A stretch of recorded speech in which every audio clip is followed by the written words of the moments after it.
regular meeting of the Yuma County Board of Supervisors. We'll also be sitting as all special taxing districts.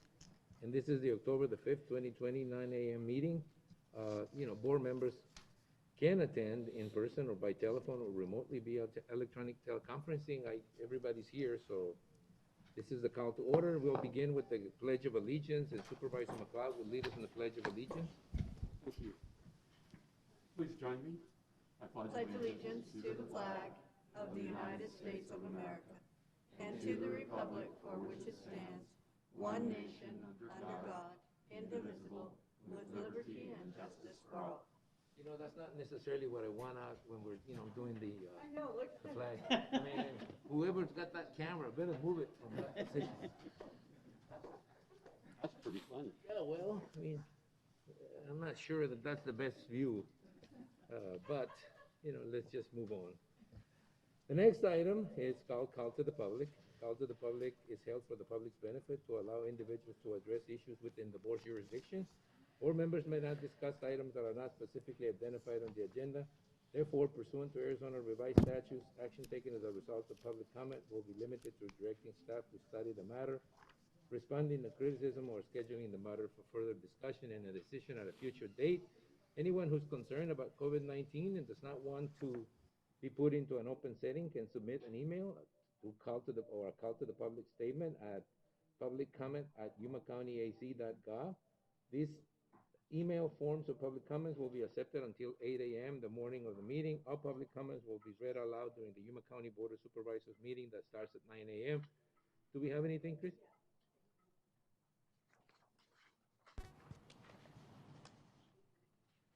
This is from Jennifer Mindick. Must be about elections. It is. Chairman Reyes, Supervisors McLeod, Pancrazy, Porches, thank you for offering to bring my questions about the upcoming general elections process to the attention of our recorder during your regular Board of Supervisors meetings. Fortunately, I was allowed to ask a couple of questions during the September 30th Elections Advisory Committee meeting and found some of the answers in the September 21st article about the Elections Office that appeared in the Yuma Sun.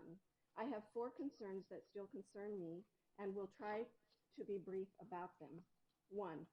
As one of many members of our community who is concerned about our country's ability to run smooth, reliable elections this year, it was very reassuring to learn our elections officers have established several more drop boxes. However, in my canvassing to remind citizens to vote during the past few elections, I have found many people were not aware that late mail-in ballots could be deposited at the polling site or at the drop boxes. Many had no idea where a drop box was even located. This year there is greater awareness of these due to discussions on national news, but I worry people will not be made aware that Yuma County has these new boxes available and they may be underutilized. The election website has made some wonderful, quote, user-friendly changes in the past few weeks. It was a happy surprise to discover the changes, but there is also a caveat. At least a quarter of our population does not have access to a computer. Question: what arrangements are being made to help these people locate their nearest drop boxes? Her second point is, today is the last day of registration, and while it is great that there will be paper forms arriving in the registration office until closing, it is also time-consuming for staff to enter all this data into the computers. In the past, I have seen stacks of registration forms waiting on the desks to process.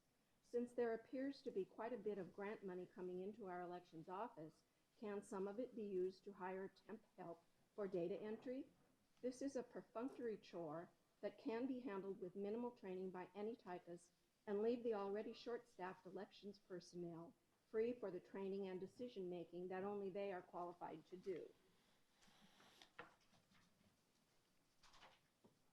When registration forms need information clarification, can temporary staff or possibly be used to make the follow-up phone calls needed to ensure that all of our voters are taken care of in a timely manner and our elections officials are free to work on the more complicated issues? Question, what timeline do you expect for the paperwork entry into the computers? Question, What is the time frame you are anticipating for completing the follow-up voter contacts that may be necessary? Her third point is, if 2018 is any indicator of the number of PEVL ballots that will have to be cured before they can be counted in this election, they could present a huge bottleneck in the system if they are not submitted until the last few days.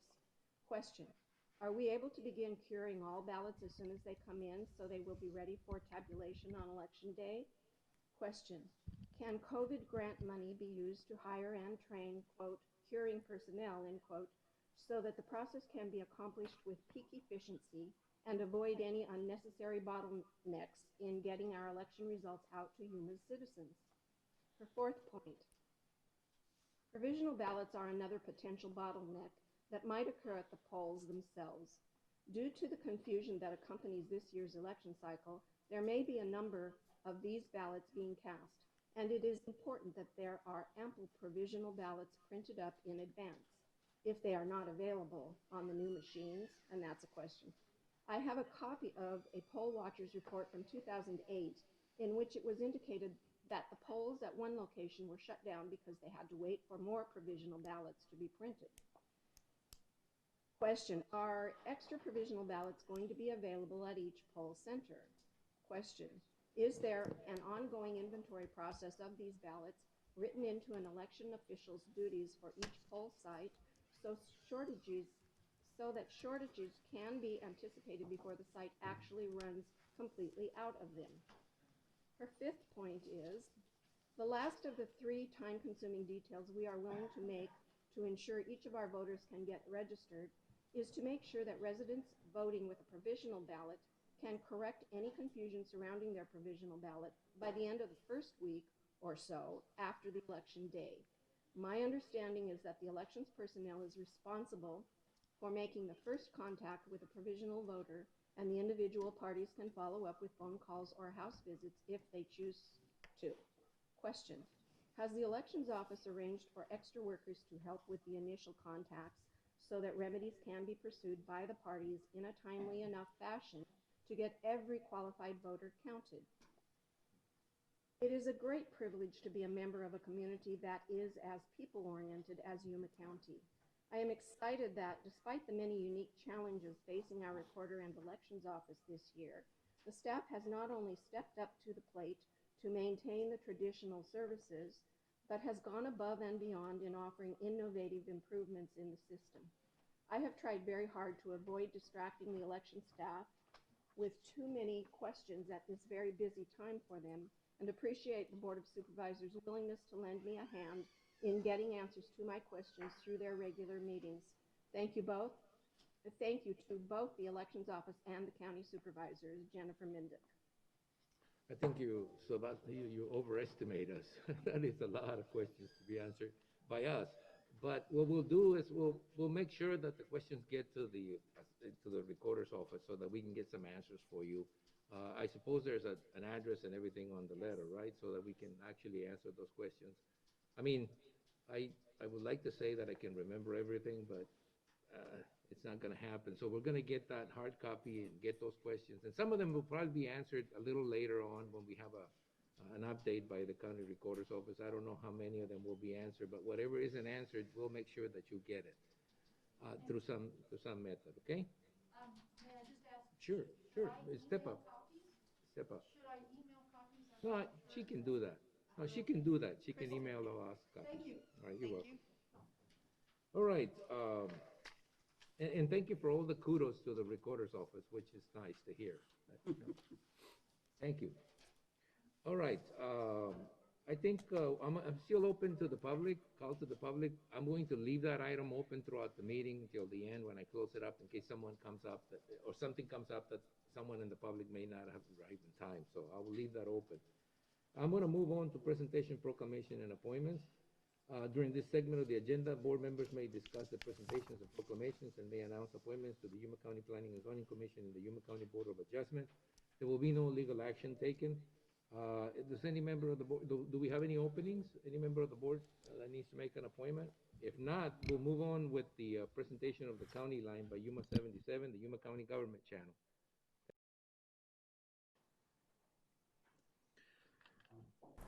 With a steady decline in COVID-19 cases, county offices will begin Phase 1 of the county's reopening plan.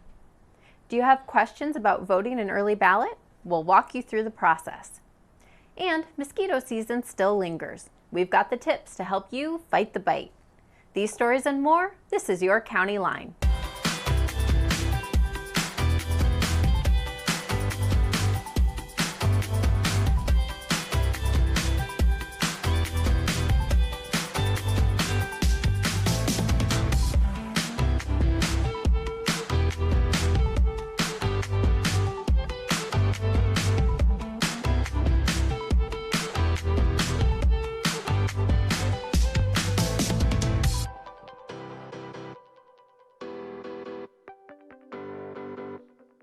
The recent good news was revealed by the Yuma County Administrator.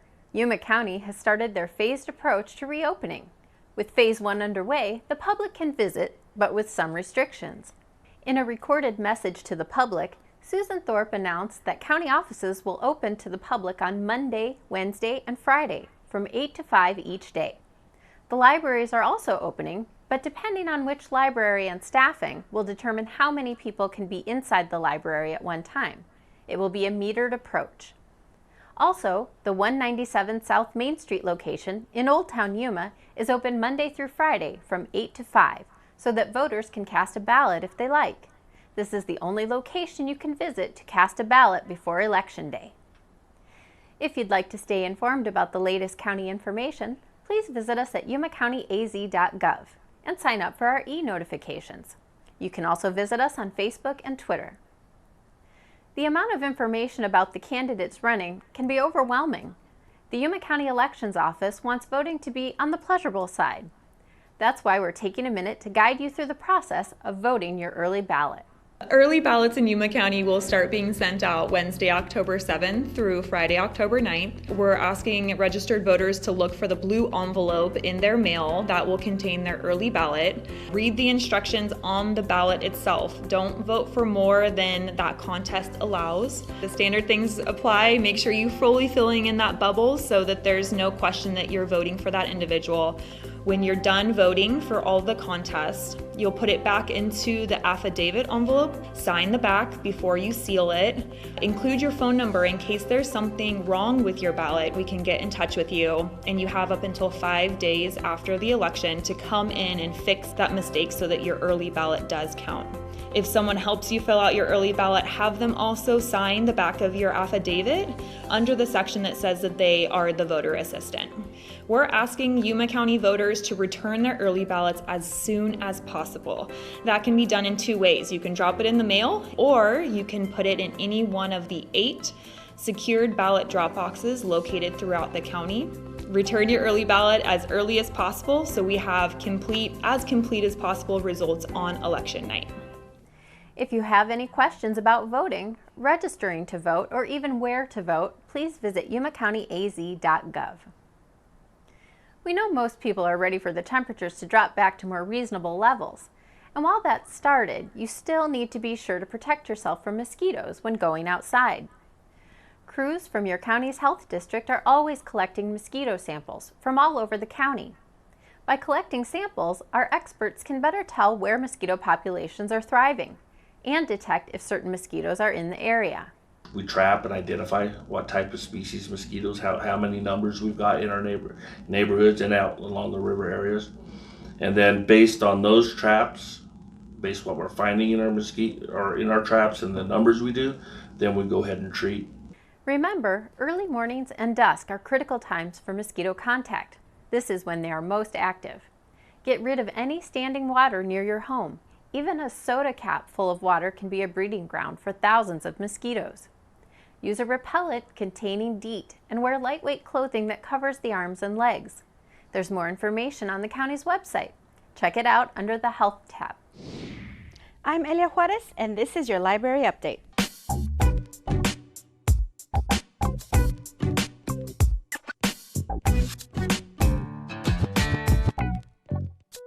The Yuma County Library District is going fine-free. We'll tell you what that means for you next. As of Monday, the 21st, we will no longer charge any fees for items that are overdue. Now, this doesn't mean that you can just keep your items forever. We do expect you to return them eventually. If you don't return them 2 weeks after the due date, we will send you a notice. And if they're not back by 4 weeks after the due date, then we might go ahead and send you to collections for the value of the items. We've already gone through all of our accounts and forgiven old fines as well. So if you owed us in the past, you probably don't owe us now. Keep in mind, this doesn't apply to items that were lost or damaged. It only applies to items that were returned late. For more information on fine forgiveness, fine free, and any other events that we have going on, as well as updated information on what's happening at the libraries as far as reopening and those kinds of things, you can always check us out online at yumalibrary.org. And make sure to follow us on all of our social media platforms. We're all over the place. We're on YouTube, Facebook, Twitter, Instagram, and Pinterest. Before we go, a couple of items for you to consider. The Yuma County Surplus Auction will be back starting at 3 p.m. on Friday, October 30th. On that day, you'll be able to log on to publicsurplus.com and bid on many items like computers, furniture, and electronics. The auction will continue until November 13th. We'd like to thank you for joining us for this County Line. If you'd like to watch past episodes, log on to yumacountyaz.gov/VOD. And don't forget, you can join us live on Facebook. We'll see you next time. Well, that was interesting. I do have a question for Tiffany. Have you guys looked into the public announcement section of most of the TV stations will announce, you know, anything that you want as a public announcement? Have you looked into that now that you have something that informs the public about what the process is? Yes, this year the Yuma County Recorders,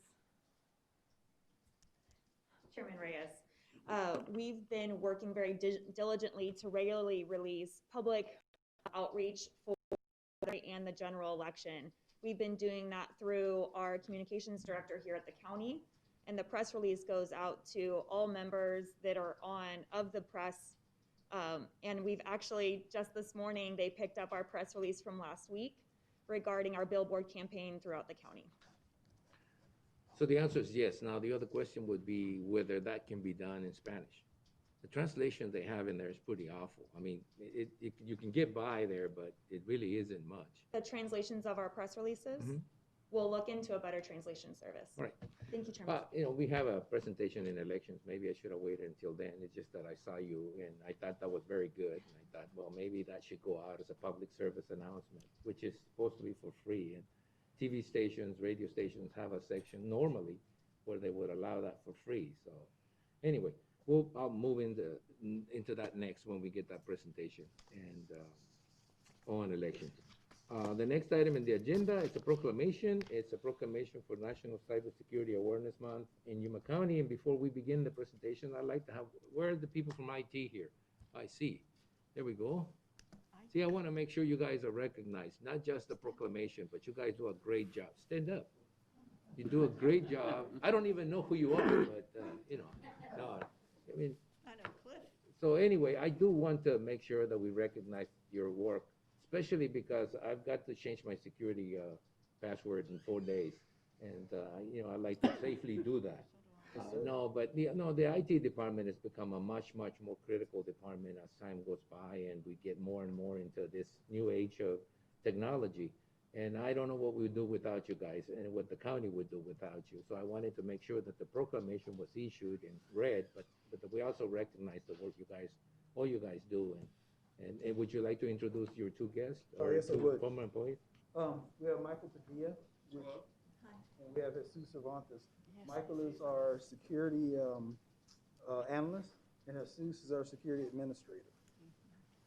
What I'd like to do is I'd like to say good morning to start off with, and thank you, Chairman Reyes, and thank you, Vice Chair Porches, for supporting the program and making sure that, you know, we're able to continue on to do the good work.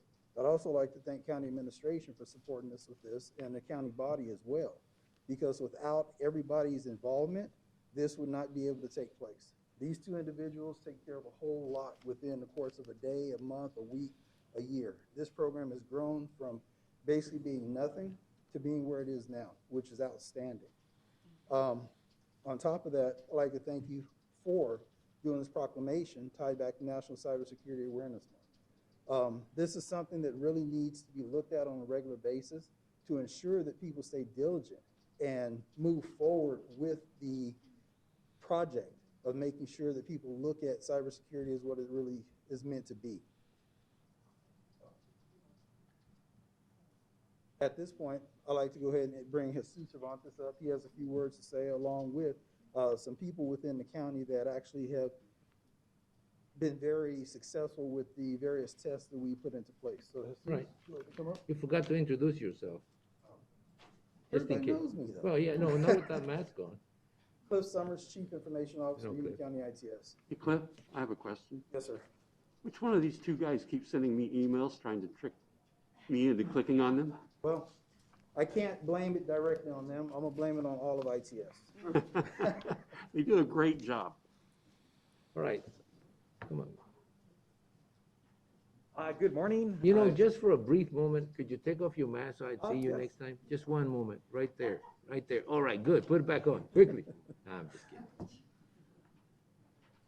kidding. Good morning, Chairman Reyes, members of the board. I'm Jesus Cervantes. I'm the IT Security Administrator for Yuma County. As Supervisor McLeod kind of alluded to, I am the individual, or one of the individuals that spams you every month with emails to try to trick you into clicking on them and trying to be the pretend bad guy so that the real bad guys don't get to you or any of our county workforce members. As Mr. Cliff Summers touched on, October is National Cybersecurity Awareness Month. This is the third month that Yuma County participates in it, and I am happy to say that we are one of just a handful of public entities in the state or government entities in the state that actually participate in the program. During the course of the year, we do test our employees via different manners, the biggest one being our phishing emails.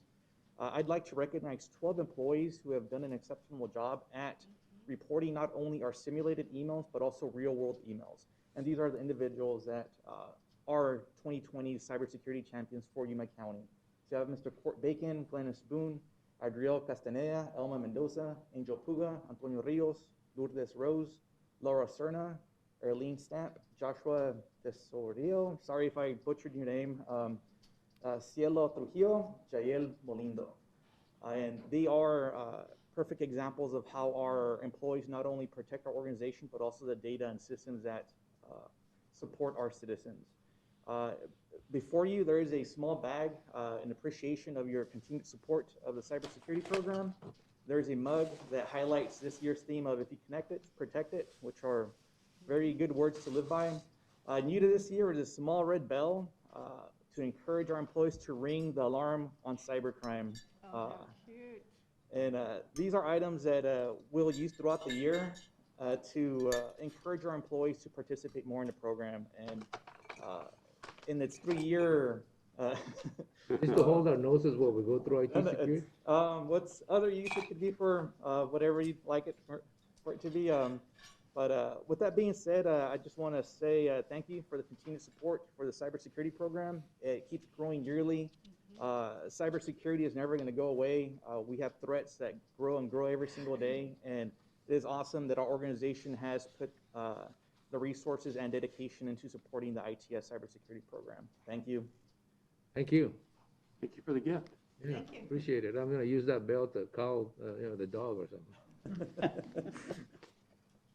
All right, anybody else from the IT department that wants to address the board before we move on to the proclamation? And you can come pick it up. And again, we remind everyone, this is a proclamation proclaiming the month of October as National Cybersecurity Awareness Month, but it gave us an opportunity to get in touch and show our gratitude to the people that actually take care of it. Thank you. Supervisor McLeod will read it. Thank He you, Mr. insisted. Chairman. Proclamation proclaiming the month of October 2020 as Cybersecurity Awareness Month in Yuma County. Whereas cybercrimes are persistent factors and touch all citizens, states, counties, cities, towns, people, and places.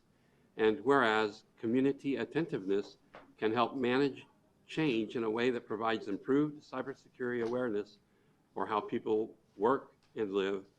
And whereas the full benefits of cybersecurity awareness require public officials and citizens who understand, support, and demand excellence in cybersecurity and cyber awareness. And whereas the celebration of National Cybersecurity Awareness Month 2020 gives us the occasion to publicly recognize the participation and dedication of the Yuma County Information Technology Services IT Security Division, whose professionals have dedicated their diligence and expertise to the constant improvement of Yuma County, the County of Yuma, Arizona. And whereas we recognize the many significant contributions made by IT security professionals of Yuma County and all who assist in safeguarding and defending IT assets, and extend our profound thanks for the unrelenting commitment to public service by these professionals. Now, therefore, Marco A. Tony Reyes, Chairman of the Yuma County Board of Supervisors, hereby proclaim the month of October 2020 to be Cybersecurity Awareness Month in Yuma County, in conjunction with the celebration of National Cybersecurity Awareness Month 2020. Thank you, Mr. Chairman. Yeah, let's go give it to them. We don't want to, no crowds bigger than 5, let's go. Go down here, come on, guys. Oh, we're gonna do this. Yeah, we're gonna give it to them, you know, they deserve it. Although I don't know what's going on with the technical difficulties with the cameras, because, you know, they don't keep shifting, you know. Ringing the bell. Okay, well, no. Come on, guys, get back here. Everybody has a, oh, you have a check for us? Yeah. Oh, here we go. Oh, here. All right. Squeeze in, which is gonna be difficult with some of us, but. Hold your breath, you're not breathing on each other. That doesn't help. Smile. With your eyes.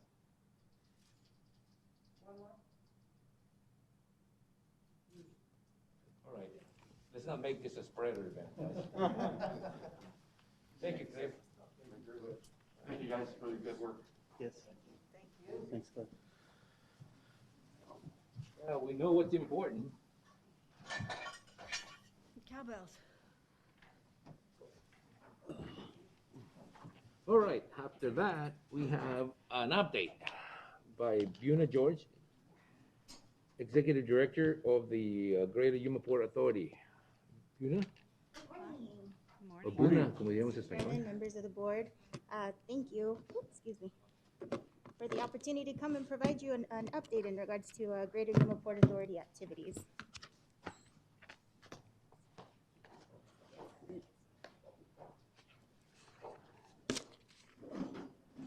So just as a brief background for those in this one? Oh, okay.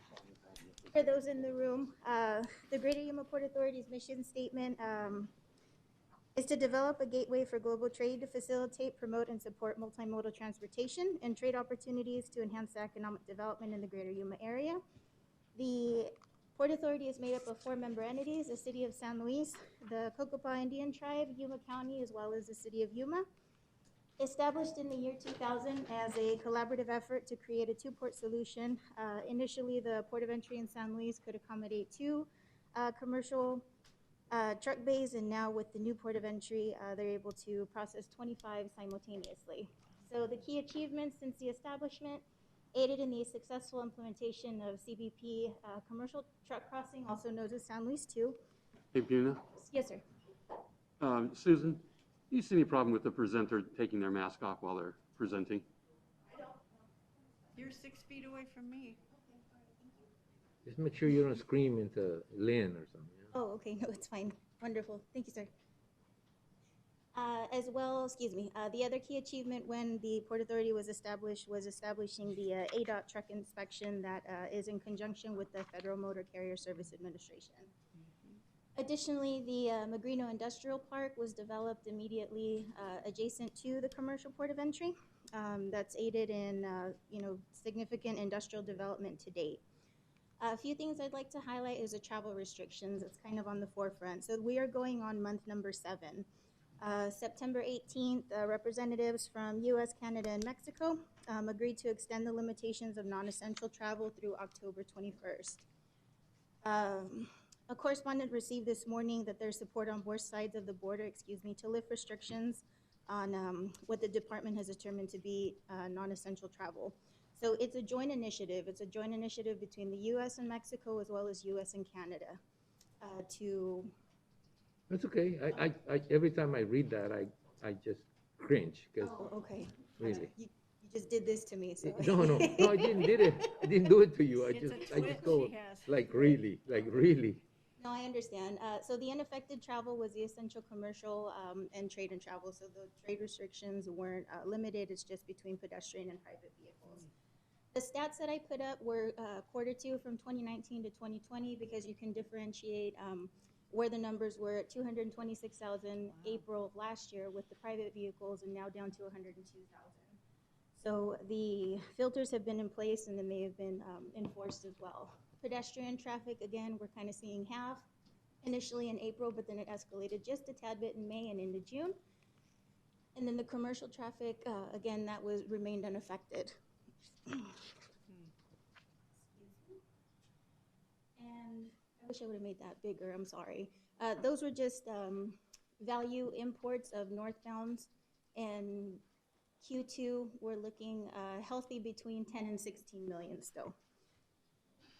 Some notable projects that we've completed in this last year was the Binational Trade Series. We partnered up with the Greater Yuma Economic Development Corporation, Forefront ED, as well as OPRODA in San Luis, Mexico.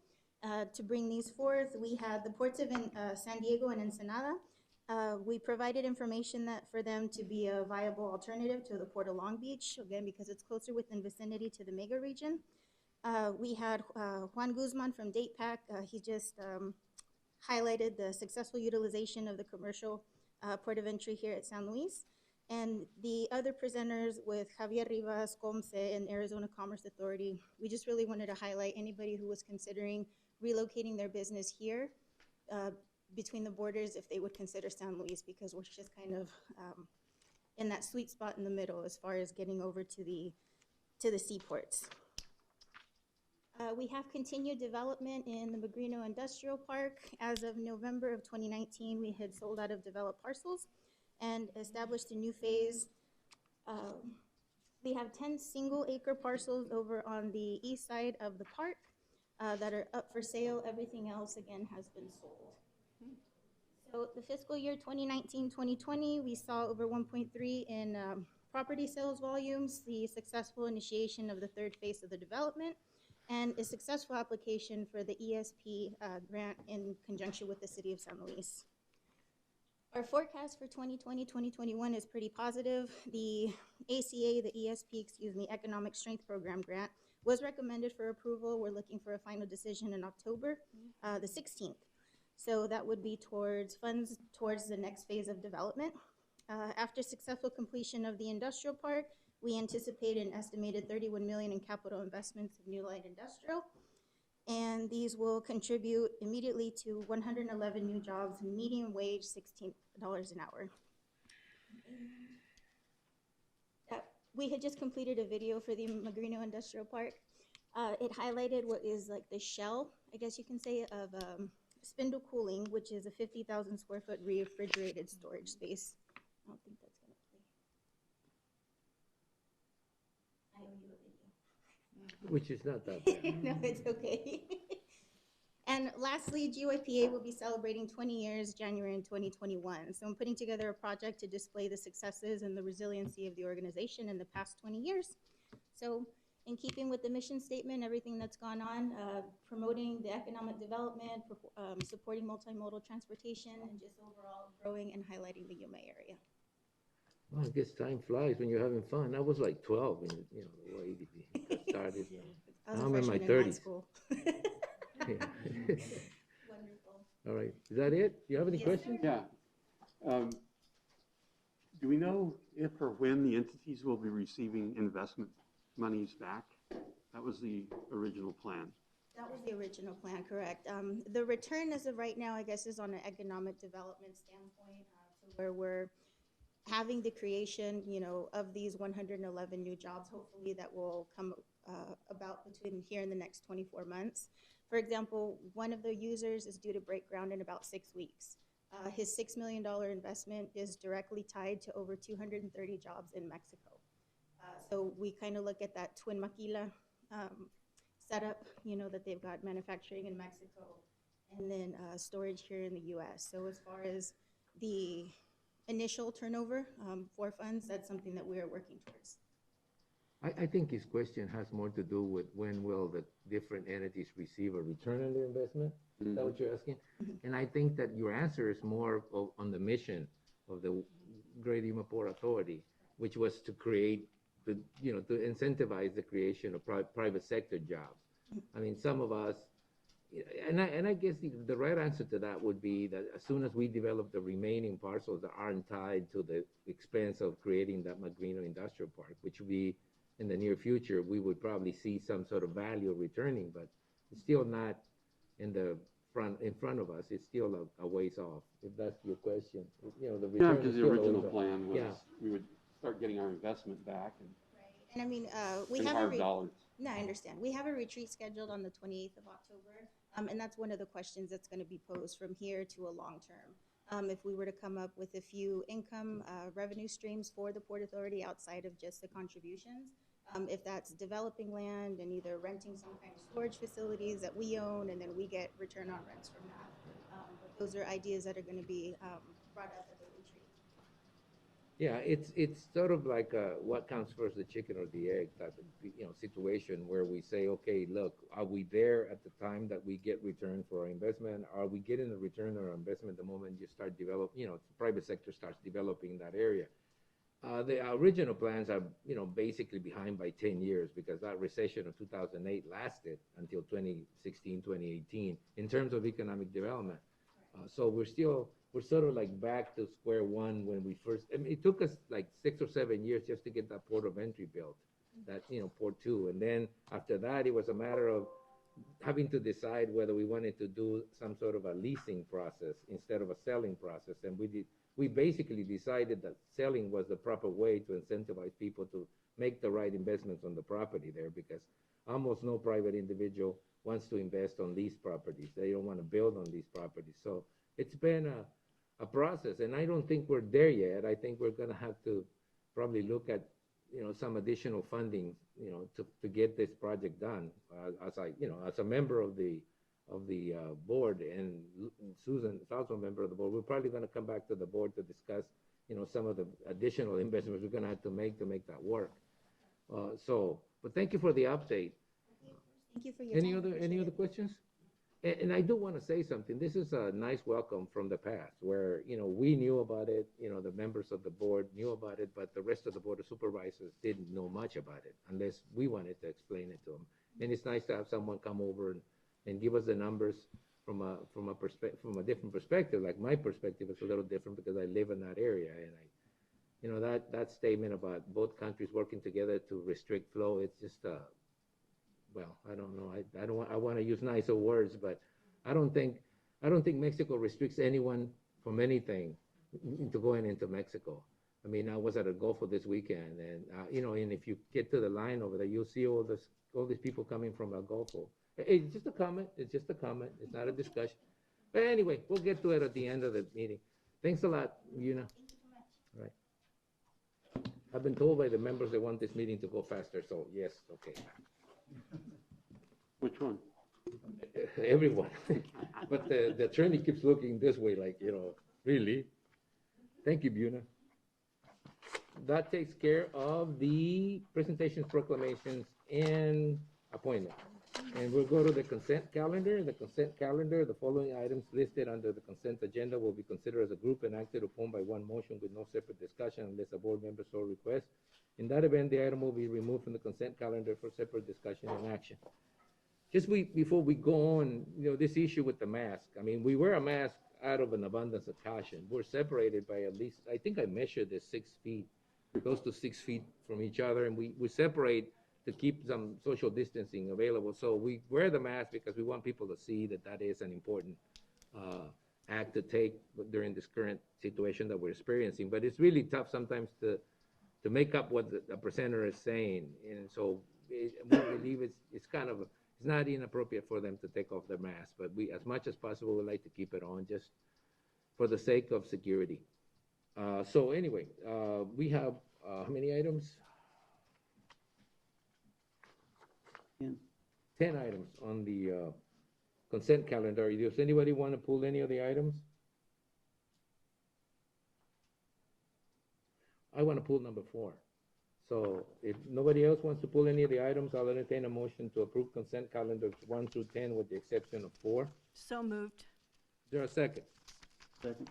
Then motion and second to approve the consent calendar, items 1 through 10 with the exception of 4. All those in favor of the motion signify by stating aye. Aye. Anybody opposed? Motion carries. Item 4 is the county administration action to declare miscellaneous county property as surplus to the county needs, as listed in Exhibit A for the Board of Supervisors Office, Health Department, Housing Department, Information Technology Services, Juvenile Court, Library District, and Superior Court. B, authorize auction items to be publicly auctioned online between October 30, 2020 and November 13, 2020, and authorize the disposal of any items that are sold at auction pursuant to Yuma County purchasing policy. I pulled this out just to ask a couple of questions. First of all, some time ago, we sort of created a policy to let other entities or public entities, nonprofits, and so forth, that these items were available before we put them out to auction. Has that been done? That is something I need to do. Normally, I wait. I make sure that the Board of Supervisors approve this item, but yes, I am doing it continuously. Okay, well, the idea is that if there are some items that are now been basically now gotten to the process where they're not really usable based upon county standards, that they may be usable for other people who still in the public sector would be able to utilize them for the benefit of the general public before we go out and sort of auction the equipment later on. I mean, the auction will go on, but this process will be followed, right? Yes, correct. And I give them a deadline. I make sure that they give me some sort of a notice before the auction commences. And the auction that's conducted online is sort of like an open-ended auction. People can auction, can send their bids, but they won't know anything until the end of the auction process. This won't be a regular auction where, I offer this much and somebody can offer that much more or something. This is more like submit your bid type of thing, and we'll let you know if you're the winner. They have to register, first of all, to bid, and it's no different than bidding like on eBay, where you place a bid for that item and somebody else can outbid you, and then you go back and... So it is a bidding follow. process. Yes, it is a bidding process. All right. And they can follow the auction All right. every day, every minute, however they wish, until the auction ends. And they can check to see that other person's bid as well. Well, thank you, Dunia. We didn't introduce you, but thank you. Supervisor McLeod. Thank you. Did we develop the auction process, or are we using a service? That is the auction process, to go through public surplus. Yeah, I mean, the electronic online, is it a program that we purchased, or did we develop it? No, we did not develop it. They are a third-party administrator. But I do have procedures that the public can follow when they go both to our website and then when they go to the auction site. I give them instructions on what they need to do. But Yeah, it's it's a administered by a third party, yes. Yeah, I figured, but I just thought I would ask. Thank you. You're All right. welcome. Any more questions or comments? If not, I'll make a motion to approve item 4 as presented. Is there a second? I'll second. All right. Then motion and second to approve item 4 as presented. Any discussion on the item? Any further discussion? If not, all those in favor of the motion signify by stating aye. Aye. Anybody not in favor? All right, motion carries. Thank you, Dunia. Dunia Federico, just in case, people can't recognize her because of her mask. All right, the next item for the agenda is discussion and action items. And the first item is a recorder elections presentation and update regarding the 2020 election cycle and to provide feedback and direction if appropriate. Robin, I see you have an assistant. Yes, He's standing right next to you as a bodyguard, just in case. that's it because of you, yes. The sheriff is here, so feel safe. The sheriff is back there. Chairman Reyes, members of the board, thank you for having us this morning for a quick update. We do not have a presentation to provide to you today. We have a very short update on a couple of different items. Voter registration deadline is today, so our staff is working very hard to wrap up the remainder of any voter registration forms that are received today through midnight. We're hovering at about 100,000 voter registrations here in Yuma County today. I know we had about 800 waiting in the queue this morning from over the weekend. So that's from our Service Arizona portal with the state. Early voting begins Wednesday. We're sending out a little over 71,000, close to 72,000 early ballots on Wednesday. We hope to have all the mailings completed by Friday morning. Early voting also starts, because it starts on Wednesday, voters can come into the office and vote in person. And I know we've touched on that a few different times. Voters need to be aware that they can come in and vote in person as opposed to voting an early ballot or appearing at a vote center on election day. Today is also marking the opening to the public of 197 Main Street following restrictions due to COVID. So we're happy to meet with the public today on an important deadline for voter registration. I know the Treasurer's Office has customers early this morning, so we're kind of somewhat back to normal with some specific restrictions and mask requirements in the building, some signage directing people on limits in the elevator, that type of thing. And I think we're pleased so far to kind of kick off the election cycle with organized access to the facility. We have a couple of temp workers greeting voters and taxpayers, customers visiting the assessor's office at not only our Main Street entry, but also the Maiden Lane entry off of the back side of the building. Just to touch on a couple of things, in regard to drop boxes, as you all know, we've increased the number of drop boxes available to voters. Those drop box locations are individually itemized on the instructions that every voter will receive. If they have possession of an early ballot, there will be instructions inside that early ballot that include all of the addresses and locations for any drop boxes that are accessible and open currently.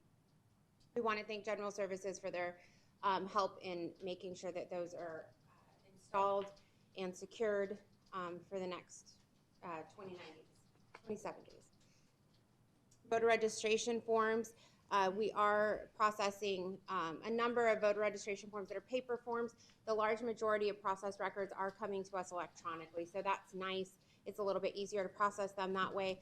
We do have a number of paper forms being processed by not only staff, but temporary staff. This is the first year that Yuma County would mark the hiring of 14 temporary employees for multiple tasks, including voter registration, data entry, and reconciliation, as well as early voting to serve as almost a poll worker as early voting starts and people come in person. As well, we discussed earlier today curing process. The law allows that people that turn in their early ballots to the recorder's office, if there's missing a signature or the signature doesn't match, there is a curing process allowable by Title 16 that staff is ready to address in the event a voter has not done one of those things. So that sparks a process inside our office that a personal letter is delivered to the voter as well as a phone call to the voter, so that it remains a personal and confidential interaction between our staff member and the voter. And we are happy to resolve any issues that may bring to an individual scenario. Provisional ballots touched on earlier. Provisional ballots are already ready to go. Tiffany can touch on that for election services, but provisional ballots are quite a complex process. Most often, you will see voters that are having to vote a provisional ballot for a simple reason as an address change or a name change or a update to a voter registration record. Perhaps they have not voted in a long period of time and they have since moved once or twice and we don't have an updated address. That provisional ballot actually serves as an update to that voter registration so that the voter does not have to then come back and go through a different step following their vote being cast on election day. We don't, in regard to provisional ballots, we don't want to communicate to voters that if they are voting a provisional ballot that there's some necessity to appear in person into our office within the 5 days following election day or some other reason to remedy an issue. There may not be an issue, and 90% of our early ballots are not issues. They're simply an update to a record, and that's kind of the mechanism that we use to do that. We've talked to the Elections Advisory Committee a few different times on efficiencies, security, that type of thing. I think that's where we're remaining focused along with voter information and outreach. I'd like to introduce our Elections Director, Tiffany Anderson, who will touch on some notable activities happening in the election Services Office. Do you have any questions in regard to voter registration or early balloting? Yeah, Mr. Chairman? Sure, go first. Just for the public, would you repeat the fact that there's no such thing as hacking our election system and why? Separation. Thanks to the very competent staff of our county IT department, I don't believe that that's a possibility in Yuma County or the state of Arizona. And Ms. Anderson will touch on that with logic and accuracy. But again, all of our systems are autonomous. None are connected to the internet. And they actually are secured up through the point that any ballots are tabulated. How many, can you give us an idea how many ballots are actually deemed, what would I call it? They're not taken into account during an election like the last one you had. I mean, I'm just trying to give people a sense of how many ballots are sort of not counted because of some inaccuracy, so that people understand that there is a chance in a contested election or a close election that those things would matter a lot, so that they take a little bit extra time to get it done correctly the first time, and if not, to take the time to go ahead and correct them. Do we have any sense of how many of them? Chairman Reyes, members of the board, during the 2018 election cycle, I'll have to find the exact statistic, but I'm remembering a few hundred ballots that were not counted because of not signing the ballot or a signature not matching and not answering our communications, not answering the phone call or responding when we send them a letter to let them know to come in and update. Oftentimes it is missing signatures, just forgetting to sign the ballot. We're hoping that the new envelope design that we have utilized for this cycle will be helpful in that regard, because it is a little bit more visible and the flap is covered after you sign it to allow you to feel confident that your signature is private. There's also some wording there on that flap to let you know, stop, don't do anything else unless you've made sure that you've signed your ballot. Although that is a small number compared to the ballots cast, it is concerning and it remains concerning. There are also other reasons that individuals wouldn't sign the ballot. Perhaps some ballots are mailed back to us because someone has moved and they just mail us the affidavit back and tell us, we're registered somewhere else and it's not signed. The other ballots not counted are ballots that are submitted by a voter who has already submitted a ballot. We are having significant difficulty with address problems with voters moving. Now that the election is kind of front and center, people are realizing, wait a second, I have not updated my registration with the right address, and I need to get that done so I can get my early ballot. Most likely, if they are still active registered voters and we have not received return mail from that voter, their ballot is already prepared and ready to go on Wednesday in the several bins of up to 70, I think 71,000 and some change ballots. We're unable to go through those and pull them once the address gets changed, but that takes a couple of weeks before the ballots go out. So because those ballots have already been assembled, the voter updating is going to receive their ballot at their new address. The ballot returned to their old address, if they were to receive that, is already canceled, and if that is returned in any fashion, it would not be accepted. Okay. That's a long answer, but that's No, you said there's a hundreds. lot of I think I get stuck in hundreds, hundreds out of thousands, a lot of thousands. But that's still a pretty high number. Supervisor Pankhurst. So the post office will automatically forward to their new address? Chairman Reyes, members of the board, no, the post office will not forward any election mail, but what we are finding is, I'm thinking of a specific scenario right now involving a county employee, actually. They still own the home. They have moved out. They have not forwarded any mail. So they are still going to receive mail at the old address for a short period of time, but now they've updated to a new address in the last few days. So it's generating a ballot for them. And if they were to, when they receive the ballot at the old address, if they were to vote that ballot, unsure of which one to vote, that one would have been already canceled. Those will be rejected. Likewise, if they've received a ballot because one was damaged, both of those cannot be obviously accepted. So those are some of our rejection reasons. Another rejection reason that is kind of an issue for us is a husband and wife signing each other's. So we do have that a lot. And oftentimes we're able to pair them up through the process and submit them together so that you can clearly see a spouse sign the others. In the event the second ballot is not returned, we try to get that spouse into the office and sign their own affidavit.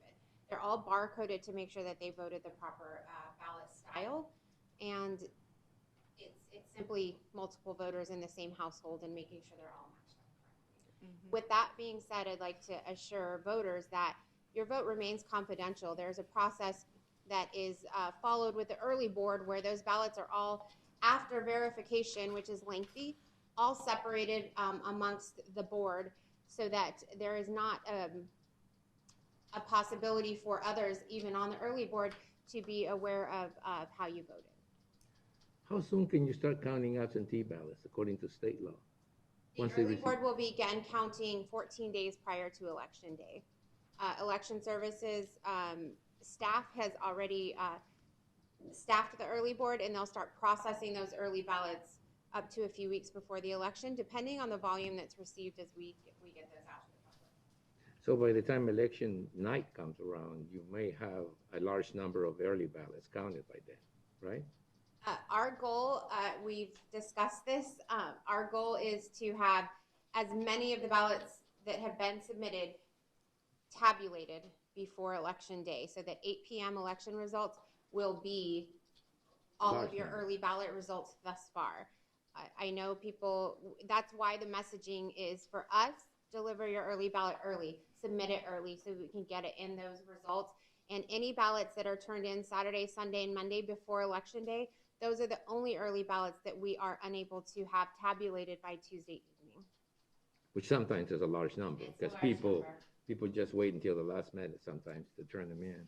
That's correct. In a situation like San Luis, where there's some issues, San Luis, Arizona, where there's some issues with the zip code, new issues with the zip code. They're using the old zip code 85349 for mailing, and they're using a new zip code 85336 for regular home. That's become a major issue with the census count. It's become an issue. That's not going to be an issue on the processing of early ballots, is it? Because they'll be sent to the mail, which will be the old 85349, and it's just not a matter of direction, right, or address. It's a matter of... Chairman Reyes, members of the board, we did see that issue in the primary, although any of the concerns, I believe, were all resolved. We were unaware of how much that would impact the mailing. It's all been addressed at this point, and all of those voters were accommodated for the primary. I don't believe there were very many. There were only a few, but we were concerned about that. Likewise, in regard to the South County area, we've worked with the legislators, a couple of the legislators who had some ideas in regard to post office information. Because of no residential mail delivery in the south part of the county, we will be facilitating signage after the week prior to election. We'd like to post signs at all of the post offices to let people know, if you have a ballot that you're delivering, please do not send it in the mail. Please visit this drop box very close to the post office where we'll be posting it, to try to alleviate any concerns of the time necessary to mail. And one last thing, this is important. Last Saturday, I read an article in the Yuma Daily, I think it was Saturday, in the Yuma Daily Sun about ballot harvesting, which is the law that's still on the state of Arizona about people taking somebody else's ballot to the drop boxes or turning them in. I do want to make that clear to anybody listening, and you should make it clear that the law is still the law in Arizona, although it's been declared unconstitutional by this 9th District Court. It's been appealed to the Supreme Court. That means the law is still in effect. So please, people out there who are used to taking your friends or whomever's ballots to the ballot box, don't do it. Do not get into a situation that can be misconstrued, because it won't be just misconstrued. It can be penalized, and it's heavily penalized. So please, just make sure you don't do that. Don't do anyone a favor by taking their ballot to the ballot box. Because you mentioned, turn it in. If you're late, try to turn it into the location or put it into a ballot box that is in a collection box, or turn it in during the polling at the polling location. Do not give it to someone to take. You may be putting them in a lot of trouble or placing them in a lot of trouble. I just wanted to make that point because I think a lot of people did not understand. Myself included, I thought this law was unconstitutional, but because it's been appealed, it's still in effect. So it's just a reminder to everybody that that is the case. All right, so Supervisor Pancras. Robin, I have a question. Federal, all the news that's coming out, every state has a different number of days in which people can turn in their ballots. Will you explain the one for our state, please? Yes. So every state in the nation has different election laws guided by state law and federal regulation. Arizona has a 27-day early voting period. So once early voting starts on Wednesday, you can vote early up through Election Day. However, you can only come into the office and vote in person until October 30th. You can return your early ballot that you've received until 7 p.m. election night. It does not matter if it's postmarked on Election Day and we receive it 1 or 2 days later. If it's not sitting in our office in our physical custody by 7 p.m. election night, then it is not accepted. Thank you. And yes, Mr. Chair and Robin, if they put it in a drop box at 6 o'clock on election night, it will be counted. Correct. That's correct. Chairman Reyes, members of the board, any of the ballots that are deposited in any any drop box, those will be audited at 7 p.m. election night. If a voter walks up to the drop box while our staff is auditing the drop box at 7:05, they're unable to accept the ballot. So don't make it an issue. Drop it in 5 minutes before, Yes, not 5 minutes after. before. All right. Any other questions? Let me No, introduce hold the on. It's not a elections question. director. Tiffany Anderson has some highlights from election services. They have really hit the ground running, and I am thankful Ms. Anderson and her children made a craft this weekend and left it in my office. It's a chained, from school, the chained construction paper loops. It's a countdown, so I'm happy to report the craft has illustrated that we have 29 days till the election. So thank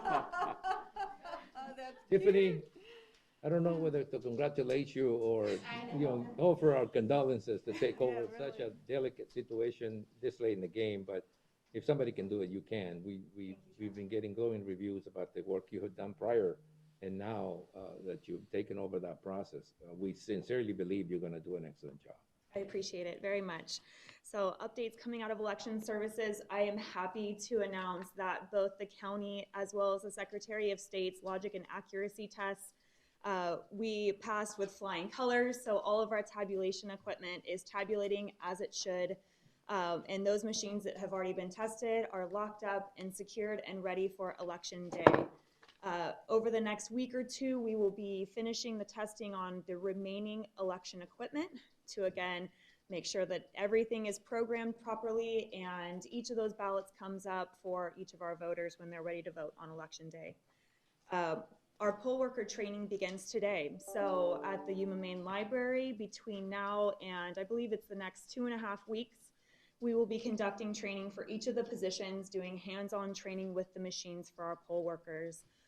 It's taking us this long because we are practicing social distancing, so it's a smaller class, but we thought it was especially important for our poll workers to get that hands-on experience with the machines prior to election day.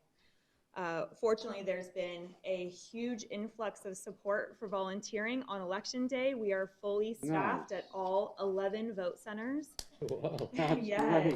Yeah. And we have a very robust backup poll worker list already. So if we do experience some no-shows during election day setup or on election morning, we have people very anxious to fill those spots. So we couldn't be more happy with our community and the outpouring of support for this election and making sure that it runs as smoothly as possible. So with that, that concludes my update. If there's any questions. Are there any questions on the board? No? I don't think so. Right. I know. Okay. I know that Mrs. Jennifer, I'm already getting used to her, had a lot of questions, and I suppose that you will look at that and see. Oh, well, this isn't. All right. Well, this isn't the time that we normally get questions from the public. but I keep the call to the public open all the time. So back up a little, let Ms. Mendel ask the question. You want to step up and please give us your name and ask the question? Yeah. Thank you. Everything that I was worried about is answered. Okay, And this thank way, you very much. face to the front. My question is about two deadlines. So say I Uh, submit, Jennifer, look this way, Oh, I'm okay? sorry. Yeah, and ask the question and then we'll get them answered. I submit a Pebble ballot at the polls or on the day of election day, Mhm. and it needs to be cured, and they decide that there's a question. So it'll have to be waiting till at least Wednesday before there's a letter mailed out, and then 3 days to get back. Right. To get there, which is day 4. I think it's 5 days, I won't look backwards, but Mhm. it seems like it would be really difficult for that person to meet the That- needed situation to be valid, unless maybe it could be called, and I don't know if they do calling. Or Yeah, they do call, if I remember correctly, and that is state law. I mean, unfortunately, they can't, simply move it, give it more time or less time. It's set by statute. I think they have 5 days after the day of the election, once there's a mistake found, they have 5 days or once there's a Right, question. not mail days, because that would get impossible. No, it's not mail. The person has to call, they have to identify themselves, they have to solve, if it's a signature problem, they have to come in, they have to change their signature or certify that it was them that signed. There's a process, but the deadline is a deadline, and it's not set by them, by the recorder's office or the elections department. It's a state statute. Right. So, and if your concern is whether that communication is by phone, by email, I'm sure that they're trying every way that they can possibly try to get in touch with people within that time frame. And then the postmark deadline, There is no postmark deadline.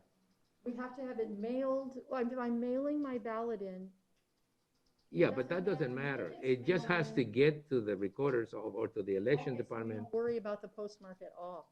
No, well, no, because you're being asked by us to send it as early as possible and to try, if it's 5 or 6 days before election, to walk it in or deposit in one of our collection boxes. Got Okay? it, got it. Yes, thank you. All right, thank you. That Thank brings you. up a question, Mr. Chairman. Yeah. Is it, Chairman Reyes, members of the board, I just want to highlight one thing we talked about earlier when I mentioned the curing process, the envelope design, and it was largely sparked by a concern you had, Chairman Reyes, in regard to the envelope and the privacy of signatures. We added some additional wording asking that voters please include their phone number. Oftentimes they will not because they worry about marketing calls, solicitation calls. So we are asking on that envelope to please submit that phone number with the envelope so that we can make those calls if necessary, because it is correct to say that mailing is not going to be sufficient when we talk about early ballots we're processing the day after election. Yeah, and we're trying to make it as easy as possible and still meet state statute. So Right. please, we're not asking you for your phone number so that we can collect more information or anything. We're just in case we need to contact you, it would be nice to be able to do it by phone, by cell phone mostly, or by mail or email, which is a lot faster nowadays. But please understand that the reason you're being asked for this information is for purposes of the election, not any other kind of purpose. Okay? Supervisor McLeod, and then Supervisor Pancras. For the public, the 5 days to cure, does that mean it's got to be cured by Sunday, or is that the following Tuesday because it's 5 business days? 5 working days or 5 It's calendar days? 5 working days. 5 working days, right? So that is a good amount. That's basically a week. Correct. So, yeah, just wanted to clarify that. Thank you. Supervisor Pancras. Robin, can you repeat it one more time? It doesn't matter what the date on The postmark is. It doesn't matter what the postmark. Reyes, members of the board, the ballot with its envelope needs to be in the physical custody of our office by 7 p.m. on election day. Sometimes mailing from my house may take a few days. Sometimes mailing from another house may take 5 or 6 days. We're not suggesting a suggested mail date because we're not sure about that processing and how it may change. I would say no less than 7 days is what my thought would be, but it doesn't matter when it's mailed or dropped in that ballot box. It has to be physically in our possession. This begs another question. Is there a way to track those? Chairman Reyes, members of the board, there's an informed delivery process through the post office that you can sign up for as as a voter, that's only going to see when you're going to be receiving your ballot, hopefully. On the return side, there is not a way to track it. But there's a way to see it online that we have received it. You can see when you look it up whether we've received it and whether or not it's been accepted. In the event there's an issue and you don't see that that ballot has been received in our office, we are able to work with the Postal Service to backtrack and see which carrier had the ballot, what day it was dropped in the mail, and kind of work backwards. That's been very successful for us. We were hoping to acquire some updated technology to do tracking, but it was we had some compatibility issues. Right. But see, that's really, I think, the way of the future. I mean, people will want to know by Monday, for example, or Tuesday, did my ballot get in? And if there's a way to track the ballot to the point that people can see it's already gotten to the county elections department by Monday or Tuesday, then they won't worry so much about it, because they may want to know that so that they can physically show up. And Chairman Reyes, members of the board, we do want to tell voters, we don't want to encourage them to call the day that they send the ballot in or the next day. We do want them to understand it takes a few days for mailing. It takes a few days for us processing to scan those back into the accepted batch so that the system will see that it's been accepted or received. So we have a large volume this election cycle. Our staff is working very hard to process timely. So we do want voters to kind of give us a few days to make sure that we've had adequate time to process. All right. So to Chair, go ahead. I have a question. Robin. We've met the limit of questions. It's 5 questions. Took them all. If when you mail out the ballots, do they go directly to the physical address, or do they go to Phoenix from here? So that's been a question in the past. I know we've spoken to Supervisor Pancrazy about that. The ballots will be mailing out this week, will go to Phoenix and then be sent on the truck for their individual delivery. We did ask the question if the ballots that are dropped for the voters in Yuma County, not with an outside or out of town mailing address, be immediately processed for delivery here in Yuma. They were unable to accommodate that request, but their explanation was sensible in the sense that it was the sorting equipment and technology they have in Phoenix allows for immediate assignment of the truck it needs to go on to be delivered. It requires more of a manual process if the request was accepted here in Yuma, and they did do what we asked them to do. It actually would slow the ballot down by a few days. So we understood that, and we are working very closely with the Postal Service to identify any concerns as they arise, if they do, but it was shown that the delivery would be quicker to ensure that the sorter in Phoenix coded it to go to the individual truck that it has to be delivered on. Do you have another question? So just to follow up on that, for South County, when I mail my early ballot, it goes from Somerton to Yuma one day, and then it'll go to Phoenix and come back. Or do you pick them up? Are we talking about the ballot for you to get it, or the ballot coming back? Coming back. Coming back to me, I do not believe it goes to Phoenix. It doesn't go to Phoenix. I'm talking, yeah, the ballots going out are sent to Phoenix, sorted for delivery. The ballots coming back, we have seen an immediate. Well, I know there are some that go to Phoenix, but what's happening is we will also go to the post office on certain days, and we'll go through the bins because they're the envelopes are kind of easy to identify. So we'll go through and individually grab the ballots on the days that we're visiting the post office. And likewise, we know that some postal workers are doing that as well to make sure that if they see any ballots that are getting ready for processing, to get them back to us right away if a truck's coming to us. But what I have seen is that not all the ballots coming back into the office, voted ballots, are processed in Phoenix. Let me add to that, Supervisor, and I don't want to get the post office in trouble. This is actually a compliment. But the day of the election in South County, I did see a postal employee drop ballots inside the collection box for the county. So they're they're bending over backwards to try to accommodate people sending their ballots, in as much as knowing that if they put it in some process to go to Yuma and then be delivered, it would be too late. I did see a postal employee actually dropping ballots inside the box. So I think they're trying every way they can to make sure people's, ballots get back to the Yuma. Chairman Reyes, members of the board, and also Supervisor Porches, I'll try to get a specific reason or a specific process for the ones that are sent to Phoenix and delivered back to us. But I wanted to comment about your Comment. what you saw in Welton. We were told that the vote center did get a visit from a postal delivery person in East County that was not going to make it to the post office on election day by 7 p.m. here in Yuma to sort to go back into our office. So that that mail delivery person delivered that mail stack to the inspector at the Welton Vote Center, and we do greatly appreciate that because she knew that they would not get to us by 7.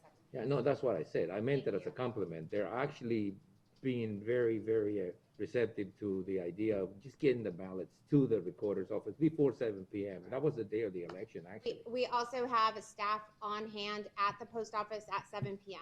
in the main post office.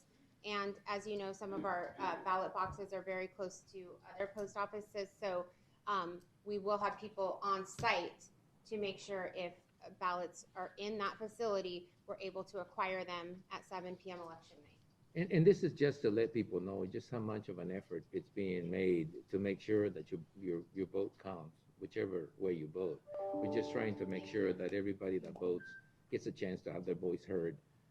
So thank you for basically bending over backwards into the post office. We're also trying every possible way they can to deliver that to deliver that mail, which is to all of us. It doesn't matter how you vote, just as long as your vote gets to where it's supposed to go in time to be counted. Thank you very much. All right, any other questions? If not, no 5 questions or anything. No more questions. This is it, and we run out of questions. Thank you. One more. No. Thank you, and thank you for the thorough explanation. We expect to see you in 2 weeks from now. All right, the next item for the agenda is the health department with the COVID update. So the health director, Diana Gomez. Good morning. Good morning. Chairman Reyes, members. You know, I would appreciate it if you came in with a county mask or With a county mask? or the Arizona, the U of A mask. Even if you upset some people from ASU, but all right. Okay, duly noted for the next update. So Chairman Reyes, members of the board, today we will be reporting 19 new cases. That's a compilation of everything that came in Saturday and Sunday and today. So we're trending in the right direction. So far to date, testing remains consistent in our county, which is good. People that want to get tested have access to testing opportunities. It's a good time to highlight that we will be working with ASU and the Arizona Department of Health Services to sponsor 2 testing events, 2 large testing events. One on Saturday, October 17th in the city of Yuma. The second one will be Saturday, October 24th in the town of Welton. And again, these are going to be really fast, efficient. The turnaround, again, for the results is going to be within 24 to 48 hours. We're really excited because the collection, we're used to the swab testing. A lot of people, sometimes are hesitant to get that testing because they prefer not to have their nose swabbed or their throat swabbed. This is going to be using the ASU saliva testing platform. So it's minimally invasive. Basically, we will have teams there. We will just, hand you a tube. You'll be able to administer very quick, minimally invasive again. So we are incredibly grateful to Arizona Western College, who's going to be our partner in facilitating the event. So I can announce that the first event in Yuma will be held there. Again, that's going to be Saturday, October 17th. We have a team, again, because we are being provided support by the National Guard. We have a team that is here today scouting the location. So once we verify that everything is good and we finalize the details, we'll be sharing that information with the public so that people are aware of the time frame. But again, The testing event, the first testing event on the 17th, which is a Saturday, will be held at the Arizona Western College campus. So a huge thank you to Dr. Kerr and his leadership team who have done an amazing job of facilitating this process for us. So again, we want people to come out. Again, we were talking about the positivity rate. Yuma County had a very high positivity rate early on because we had consistent testing and we identified those cases early on, which is incredibly beneficial, but the positivity rate was up. This is an opportunity for anybody in the community to come out and get tested, and it'll give us a good snapshot, which is what we want. Early on, there was limited testing opportunities. There was delays in processing in the labs as well. There was a shortage of PPE. So in the beginning, people were being asked to not come out and get tested, unless you had symptoms. We know that, people can be asymptomatic.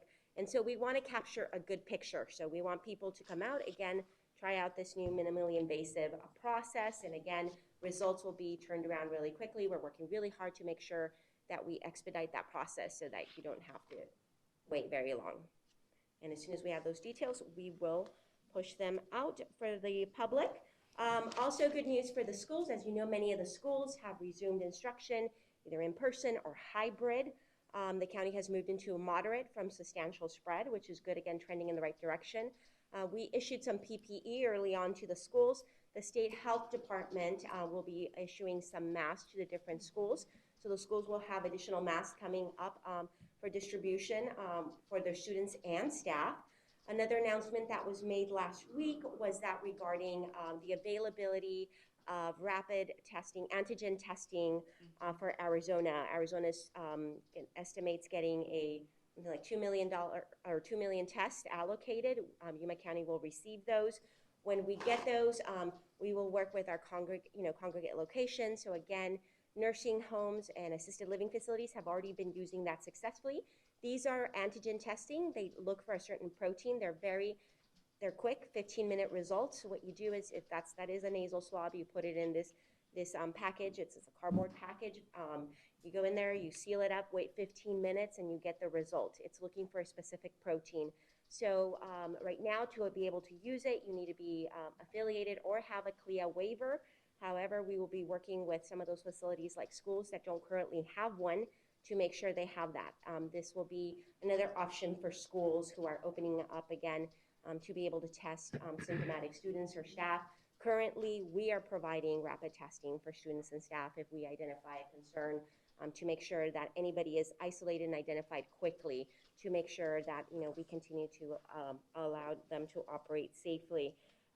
So moving forward, now that we've moved to the substantial metrics, we want to remind people that businesses that were affected by the governor's executive order 2020-43 and 2020-52, which were like the gyms, the movie theaters, the bars that were allowed to operate as food service establishments, not the traditional setup. So if they were granted that authority, they still have to follow the guidelines. So restaurants still and all the other dining facilities have been very proactive in making sure they take steps necessary, including social distancing, to ensure the safety of the patrons and the staff. So all those businesses that were now moving before were in a limited capacity. They still have reduced capacity. So we are in moderate settings, which means the gyms can now operate 25% capacity. So it's not back to normal capacity. Movie theaters and water parks are now allowed to operate here in the county at 50% capacity. So again, not normal capacity. And then the other places that provide dining service are allowed to operate at 50% capacity. This also includes the fact that they have to comply with all the mitigation strategies. So again, the cleaning down of surfaces, the sanitation, because you have reduced seating, again, we don't have open seating, which means people can't just sit where they want. There's assigned seating typically. Your servers, the people that help you when you go to these establishments, and the patrons are required to wear masks, with the exception when obviously if you're in a dine-in facility and you're actively eating. But other than that, the mask requirement still stands. So we thank everybody that has been proactive and the joint accountability that has gotten us to, be able to reduce the spread in our community. And we ask people to continue to respect those rules that those establishments have in place. Many of them were closed for a substantial amount of time. They're doing their best, and so it puts them in an awkward spot when people give them a hard time. They're doing their best. So please continue to support them and continue to abide by the rules that they have in place to make sure that you are kept safe while you are there. So the other thing that we're working on, we had a tabletop exercise with the Arizona State Department of Health, working on vaccine prioritization and what it would look like, the distribution of it. We don't have a date for when the vaccine will be available. As you know, there's multiple manufacturers, and so the plan is to continue to plan ahead, make those plans, figure out what we're going to do when it gets here so that we're able to deploy as soon as we do get that vaccine. So we're practicing, we're looking at sites, we're looking at what that mechanism will look like, anything from receipt to storage to distribution. And so we're working on that. And again, as soon as we get any additional information, we will share it with the public. So other than that, again, continue working with the schools, continue to provide guidance to the businesses, and we are working again with our farm worker community. There's 2 initiatives. This is the general testing and provision of one-on-one when we're contacted by businesses that need assistance, but also there's a wraparound program that I had mentioned before, and that is an optional program. Some contractors are opting to provide this service where they test their employees. Obviously, they have a whole host of preventive strategies in place, but if somebody does test positive, they provide alternative housing. We will be working with them. We will be providing health checks. We will be contacting them to make sure they're feeling okay, and then just following up with them. So it's just another layer, a wellness check, and making sure that we partner with them. And again, not too early to get your flu shot. Again, we don't want to overwhelm the healthcare system. Plenty of opportunities. The health department is offering them now, but also your physician, your private physician, and clinics like Regional Center for Border Health and our FQHC, which is Sunset Health, actively making those available to the public. So any questions I can answer? I have 3, but I'll let Supervisor McLeod start. Diana, I had read somewhere that these vaccines, the new vaccines, not the flu vaccine, but for COVID, would require multiple injections. I think 2. Is that correct? Is that still the? It depends on the manufacturer. Some manufacturers, and that's the other part that's important why we prepare. Depending on the manufacturer and who makes the vaccine, there's some manufacturers that require 2 doses for their vaccine, and there's some that require 1. They also need to be stored at different temperatures, and they require different criteria, so that it's a little challenging to set out details because we don't know which one's going to be approved first or which allocation we're going to get first. But to your point, yes, there's some that require 2.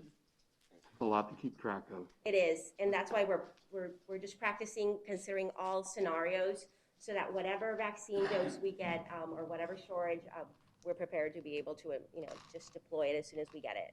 And my guess is that you'll be given the vaccine. You won't be able to choose which you get. Right. Is likely, right? Mm-hmm. Yeah. Okay. Now, the question that he asked is something that I had here. I mean, the vaccines not only require the ones that seem to be ahead of the rest, they are going to require a really deep freeze situation.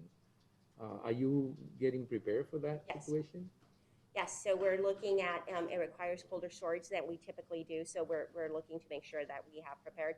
Also, we will be provided with containers, especially isolated containers.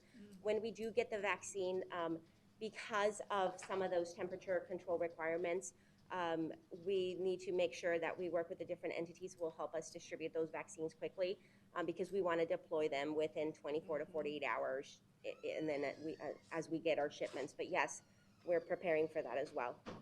The other thing is testing. You mentioned testing. Yes. Now, testing, are you testing farm workers in the morning when they cross sometimes? Did you put together a program for that? So we don't have anything set up at the border for testing yet. What we have done has been working with individual contractors who have asked us to provide some testing for their organization, but we haven't said anything. We did go visit and view what that program would look like. But right now, but we haven't set something specific at the border port of entry. You're talking about something similar to what they did in San Isidro, what they're doing in San Isidro? And that's a very highly employee-intensive situation. You would need 5 or 6 people, nursing, nurses and equipment and so on and so forth. Now, that's an interesting project as far as I'm concerned, because it tested anyone that was coming through, regardless of whether they were U.S. citizens or just simply resident aliens or whatever we call them now. That's an interesting concept, because a lot of the essential workers that we use in the United States for picking up crops and so on and so forth come through the border. They basically congregate to cross, and obviously a lot of them are exposed. So when you get 1 or 2 positives out of 70 or 80, you're concerned that they get to work on buses, so that 2 people inside a bus, could be a major problem, and it would be, I think, useful to have some knowledge about the rate of infection of people crossing over at any particular time.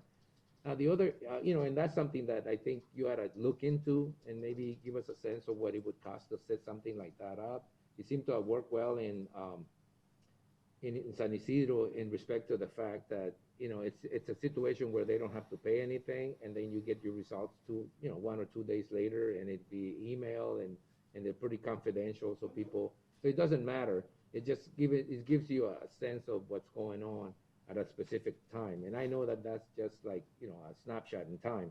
But if you do it continually, it may give you a better statistical sense of what's going on in the crossings, because I think crossings are a difficult situation between countries, and they really don't have any reliable. I mean, people from across the border, people in Mexico think people from here take it over there. People over there think people from this side take it over across. So you always have this conflicting perception about, the virus and who's taking it where. And I keep telling people that the virus doesn't understand borders. I mean, and it's transported by people, and people cross the borders all the time.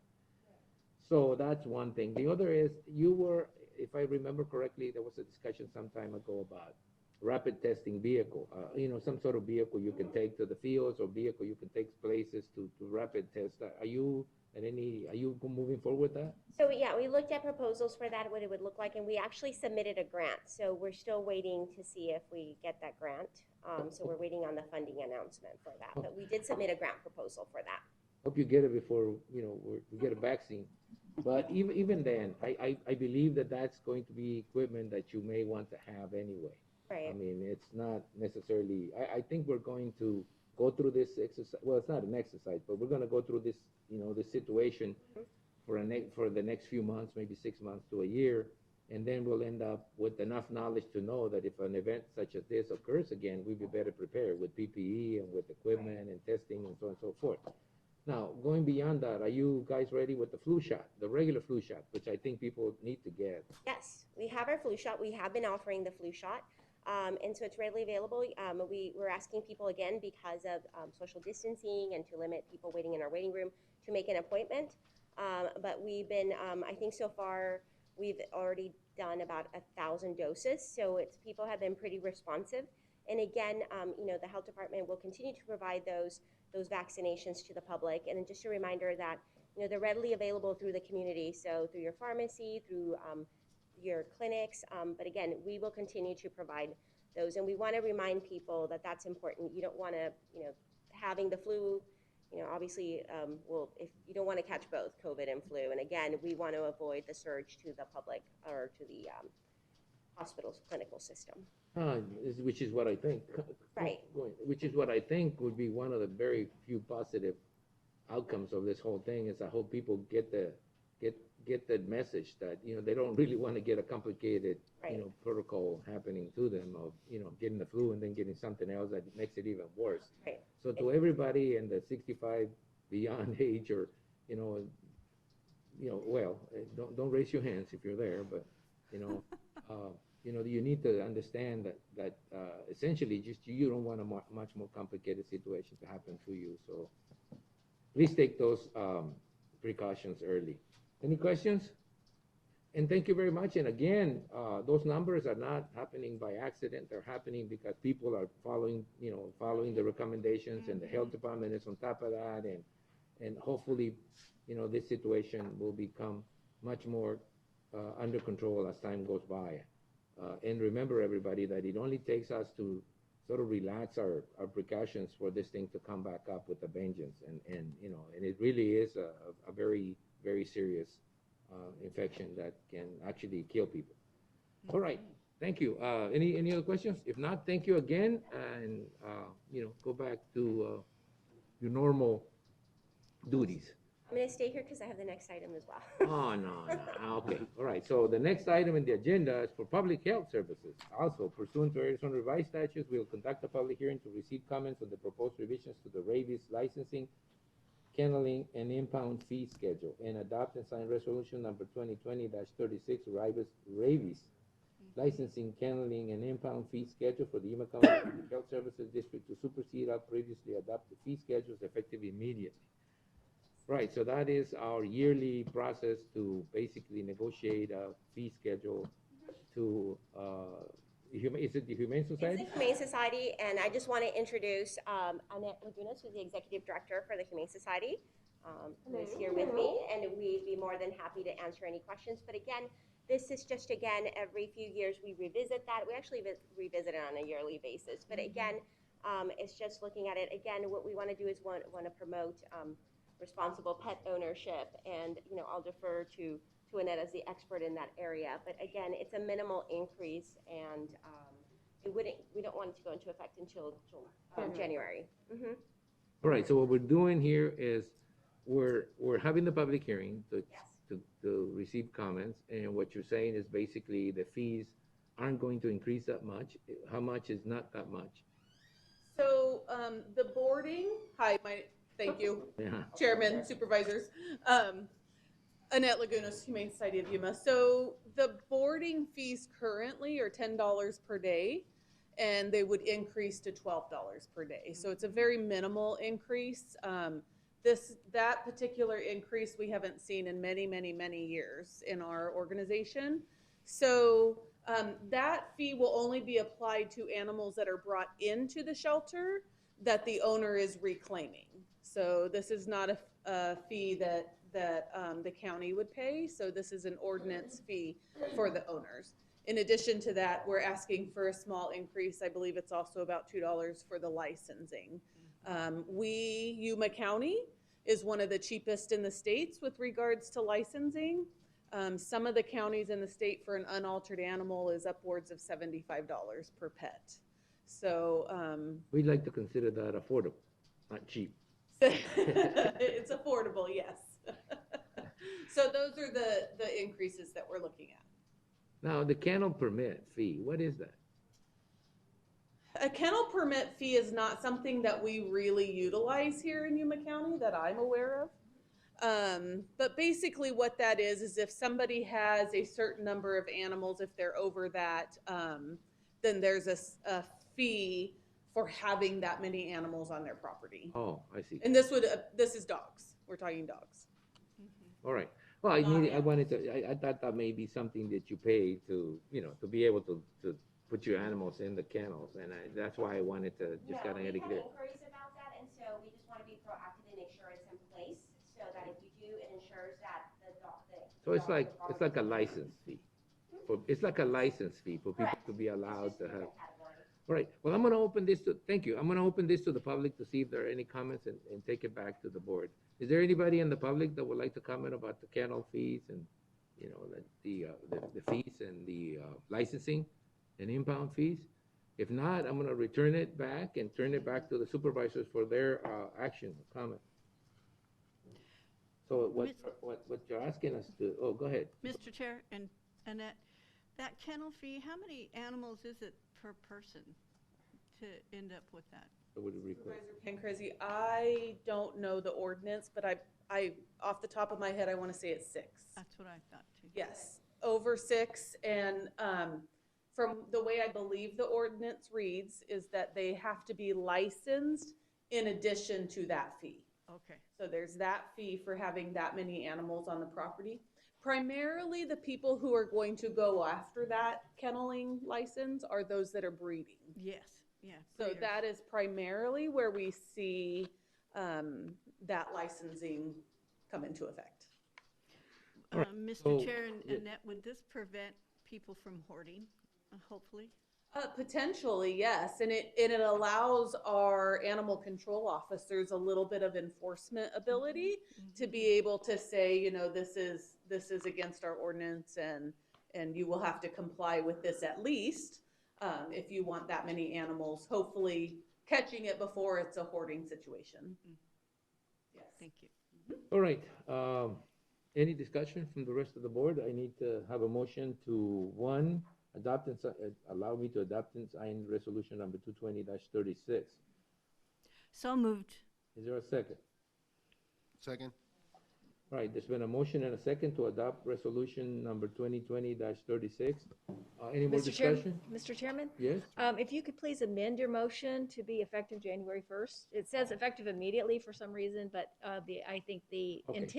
intention is January 1st, 2021. Effective January 1st, 2021.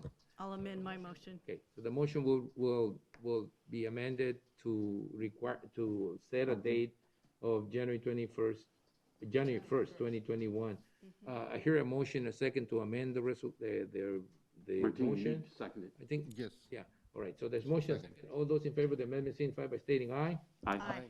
All right, so the motion will be amended, and the amendment will include the statement that it's effective as of January 1st, 2021. All right, so having amended the motion, any more discussion? No more discussion. All those in favor of the motion signify by stating aye. Aye. Motion carries. Thank you. Thank you both. Thank you. Thank you. Now, we go to financial services, and the board action is it's a request to approve the procurement of 8 additional vehicles and equipment for the sheriff's office at a cost not to exceed $387,200, and to transfer budget authority as needed from one of the identified options within the summary section of this agenda item. Mr. Chairman, members of the board, Gil Villegas, CFO, Chief Financial Officer. At the last board meeting, the board discussed the option of providing the sheriff's office with additional vehicles due to the better than expected revenues that we receive at the end of the fiscal year 2020. Stop saying that. Just saying, stop saying that. It's going to make people think, we.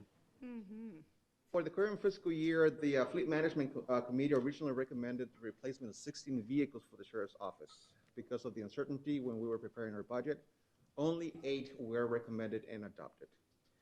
The board has requested to identify possible sources within the current appropriated budget in the general fund to fund the additional 8 vehicles for the sheriff's office, with the amount not to exceed $387,200. I have reached out to the sheriff's office, and we have agreed that that's the amount that it needs to be reappropriated.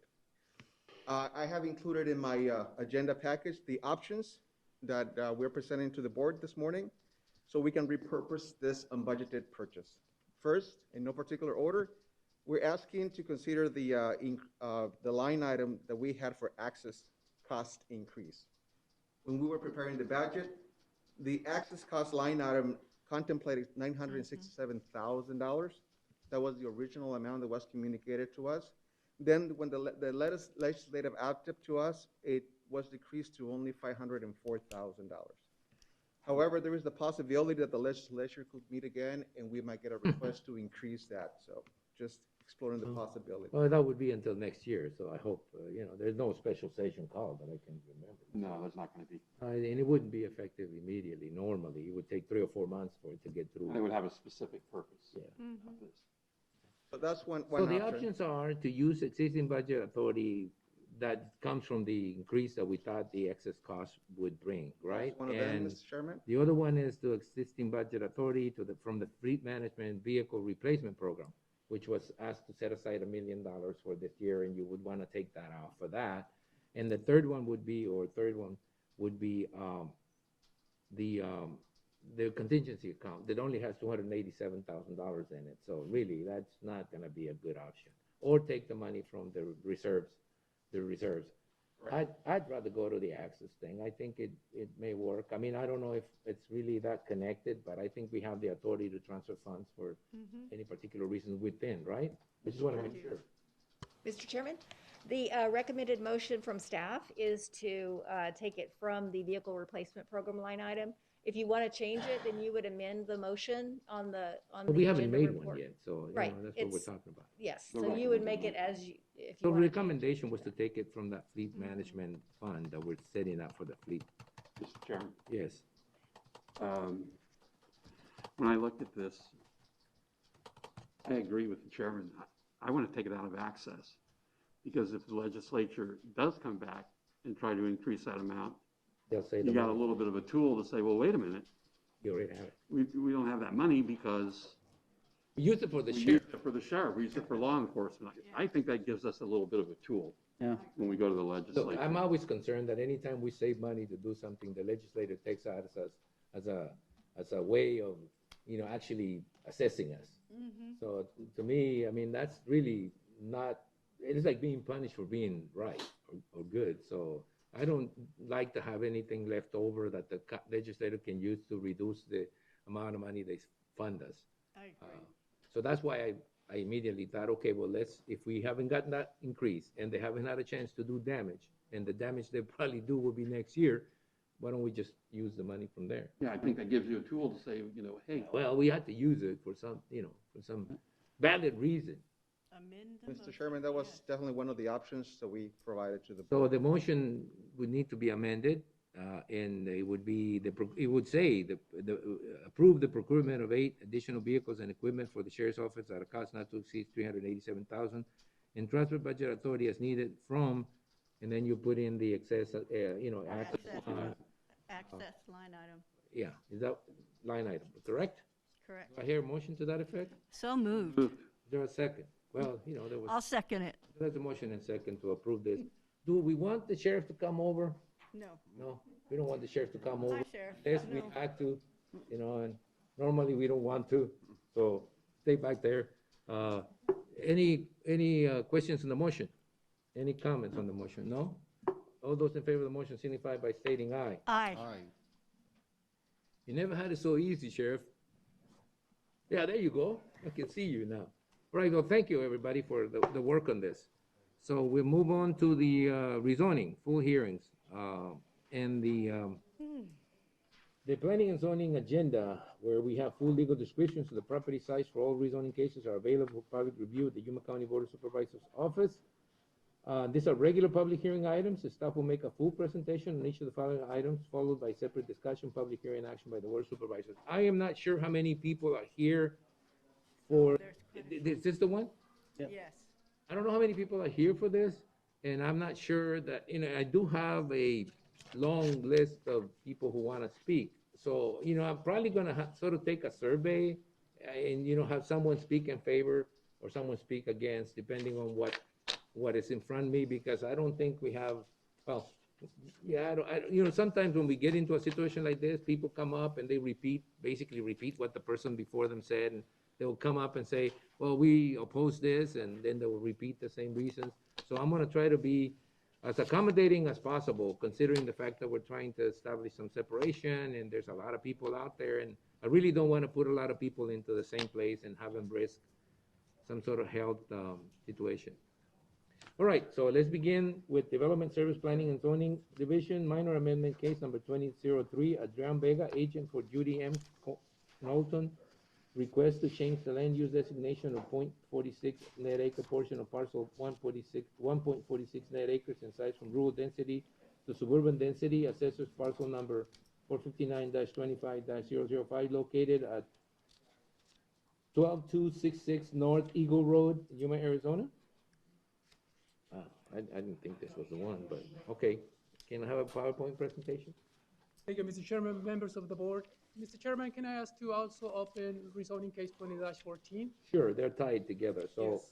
we'll open Development Service Planning and Zoning Division rezoning case number 2014. Again, Adrian Vega, agent for Judy M. Knowlton, requested rezoning of .46 acre portion of a parcel 1.46 net acres in size from low-density residential 40,000 square feet minimum to low-density residential 15,000 square feet minimum, which is an assessor's parcel number 459-25-005, located at 12266 North Eagle Road in Yuma, Arizona. These are two related items. I suppose that for that number 2 to happen, we would have to approve number 1. That is correct, Mr. Chairman. All right. Javier All right. Barraza, Senior Planner, presenting minor amendment case 20-3. This is a request to change the land use designation of 0.46 net acres of a parcel of 1.46 in size from rural density residential to suburban density residential. The project site is located in the Martinez Lake planning area at 12266 Road. This amendment will allow the rezoning of the mentioned portion to from low density residential 40,000 square feet minimum to low density residential 15,000 square feet minimum. This is the land use map showing the subject parcel number 5, and crosshatch is the portion to be amended. The land use around the property is rural density residential, and highlighted red is the subject parcel. This is Exhibit A. This is the site plan provided by the applicant. Outlined in red is the subject parcel, and highlighted in cyan or green is parcel B. This is the location of the existing residence. That portion is about 20,050 square feet in size. It has also accessory structures, and there's a septic system on that portion. This is an aerial view showing the subject parcel within the context of the Martinez Lake North area, North Shore, and it's outlined in blue.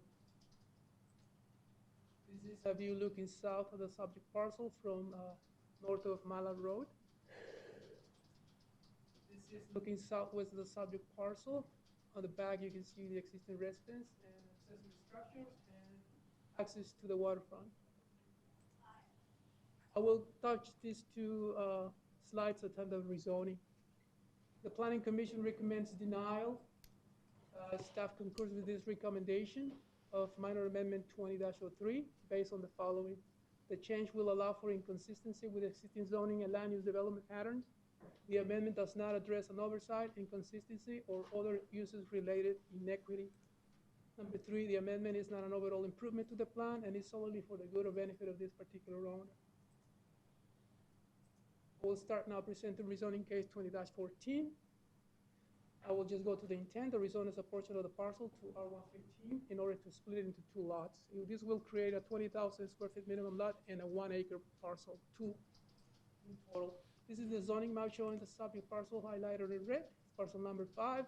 The area to be rezoned is crosshatch on the south. Parcel number 1 on the north, east, and south is improved with 1 residence just on the northeast corner of parcel 5. It is on rural area 20 acre minimum. It's owned by Arizona State. Parcels 1 and 10 are zoned low density residential 40,000 square feet minimum, improved with dwellings. Parcel number 9 is vacant, also zone R140. Parcel 6 and 8 to the southeast are property zone R140 as well, improved with side-built homes. This is again Exhibit A showing the subject parcel and the portion to be rezoned. Aerial view showing the subject parcel outlined in dark and outlined in red, the portion to be rezoned. This is a view looking southeast along Mallard Road, showing the axis. This is looking south of the subject parcel. Again, looking southwest of the subject parcel from the northeast of the subject parcel. This is looking southwest of the existing structures from within the parcel.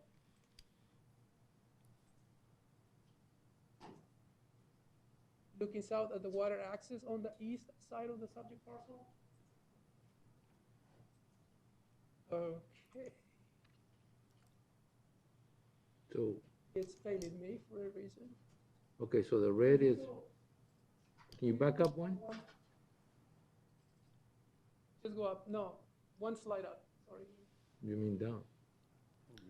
Oh, because it's that. Thank you. Staff received 14 letters in favor of this request. Two of those 14 letters in favor are from within the notification area, and 19 letters received in opposition of this request. 2 letters in opposition from within the notification area. The amount of opposition within the notification area, it's does not amount to 20% by number or area, so it does not require a supermajority vote of this. Also, 3 letters out of the 19 are duplicates, and 1 letter in opposition was withdrawn. Staff was unable to look at 1 letter connected to a parcel in the area. This map shows in green property owners in favor of the application of this request, and in red the ones in opposition. You can see at the south there's one, what is called the Berlin Wall area. Okay. Staff, Planning and Zoning Commission recommends denial. Staff concurs with this recommendation of rezoning case 20-14. If the board approves this rezoning, Planning and Zoning Commission recommends attaching the following performance condition. Within 60 days of approval by the board, the owner or agent shall provide an ARS 12-1134 waiver, record the following disclosure statement, Yuma Proving Ground, an infrastructure one, restricted airspace, and a schedule for development disclosure statement. Also, the following schedule for development, prior to development or within 1 year of approval by the board, whichever occurs first. Item A land division permit shall be applied for and approved in accordance with Section 507 of the Yuma County zoning ordinance. Yeah, that's right. Technical problems here. Yeah, well, you know, we had the IT people, we just gave them, The you know, a shape good will thing, do. and that's what happens. Okay. And this concludes this presentation, Mr. Chairman. All right. Any questions from the presenter? Before we open up to the public from the board? No? All right. Well, give us a minute. I'm going to open the public hearing to the public on both items at the same time. Obviously, the reasoning is going to be the same for both. So, and I don't know, just from the number of, letters here or speaker forms here, who is going to be speaking in for and who is going to be against. So I'm going to open it up first to the applicant, because that's how we do it, right? We open it up to the applicant first, and either Jan Vega or Judy, I think Judy Knowlton is here because I do have. Yes. So we're gonna let her speak first about her proposal. Mr. Knowlton? Mrs. Knowlton? Morning. Go ahead. I put together a little packet so you guys can kind of follow me with this because, there you go. Oh, excuse me.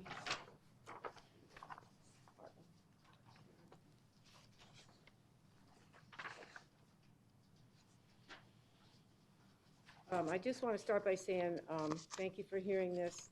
We wouldn't have gotten this far today if it wasn't for, well, a few problems along the way. So I'd like to start by saying there seem to be some concerns from opposition about maintaining the integrity of low-density population on the North Shore. I am also concerned, and so when I inquired about splitting my property, the acre will remain zoned R140. I did inquire about leaving the house at R140, but was told that it would become unable to sell. So there would be no sense in doing that. Since the death of my husband, I'm having difficulty taking care of the 1.5 acres of land. My trees, bushes, cactus, and other weeds are overgrown almost to the point of being a hazard. After looking through the letters of opposition, I find that many of the letters were obviously written by the same person. I can't help but, excuse me, but wonder if this is strictly a personal vendetta.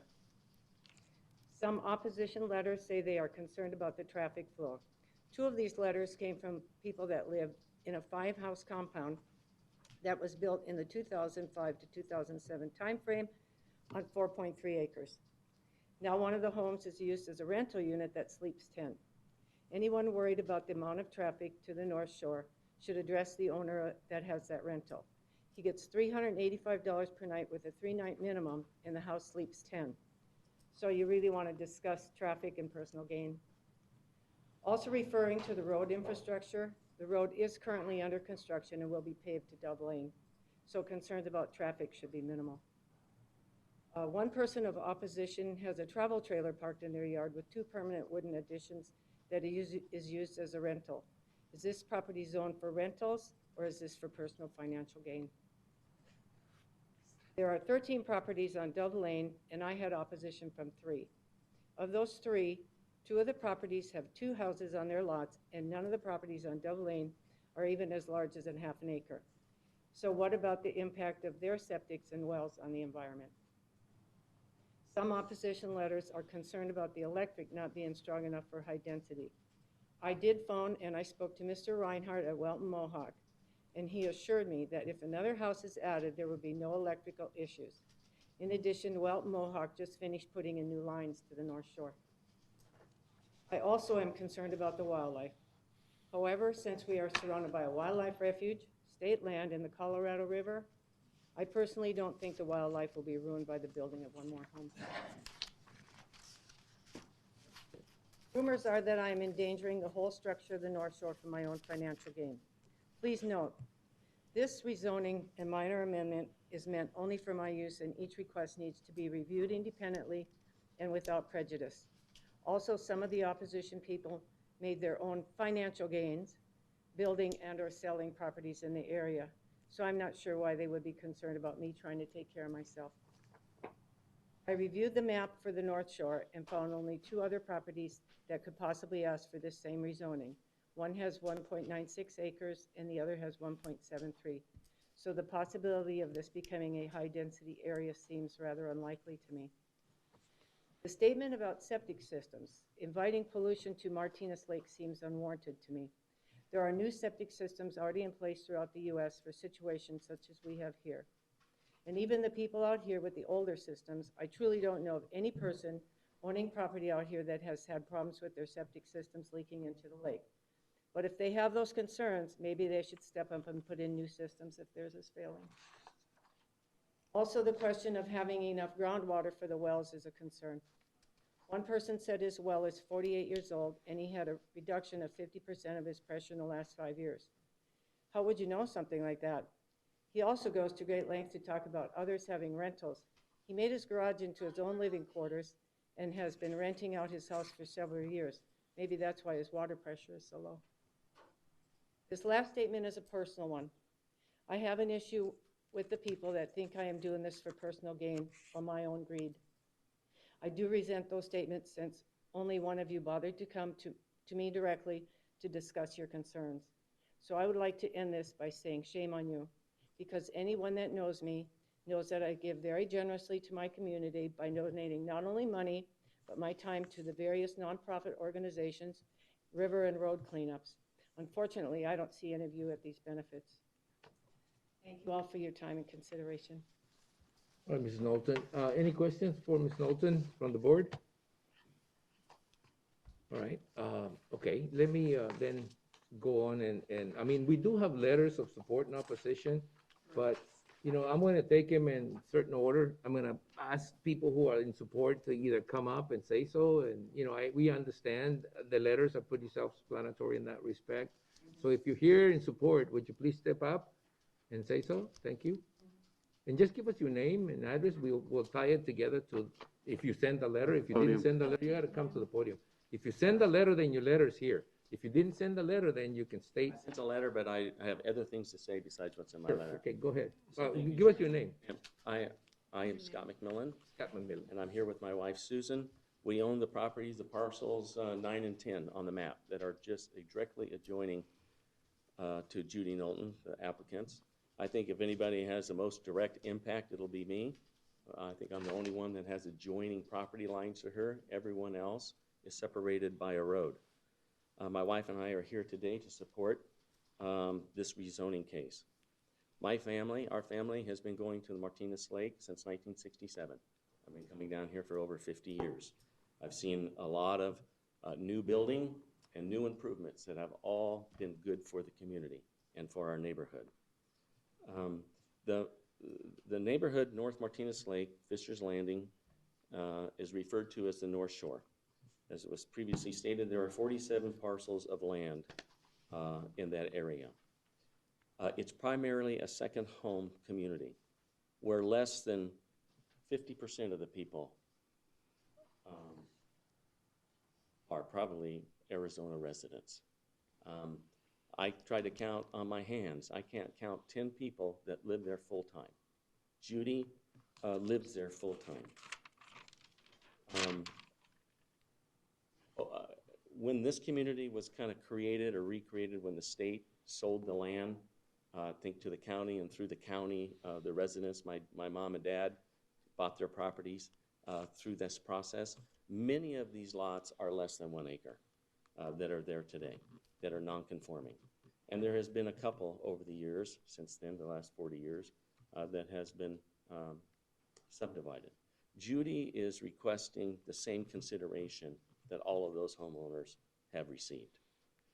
Judy is a resident in our neighborhood of North Shore. She lives there full time, all year round.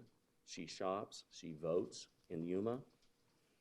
Judy and the other residents that live there, up to 10 of them, are our eyes and ears in our community. We depend on them for security, for safety, and watching our properties. All of us owners are sensitive to increased density, growth, and traffic. But there are other actions that the county can do to address the concerns of the opponents here today. And these are concerns that are legitimate and that they are important. And as time goes, are going to continue to need to be addressed.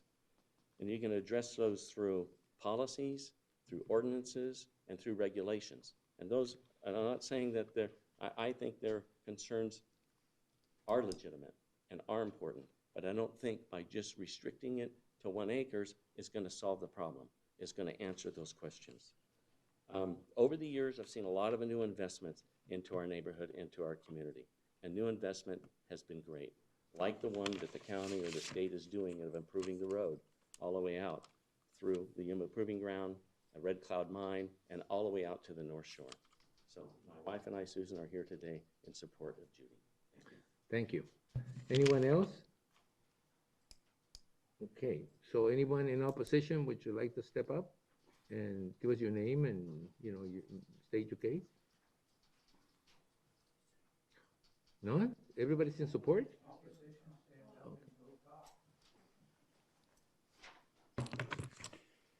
Hello, my name is David Eifried. I own a property on the North Shore. Appreciate the opportunity to talk here today. I basically oppose the rezoning to R115 because I don't think it's going to be complementary or in harmony with the land up there. I think the consequences will negatively impact the community, the environment, and the wildlife.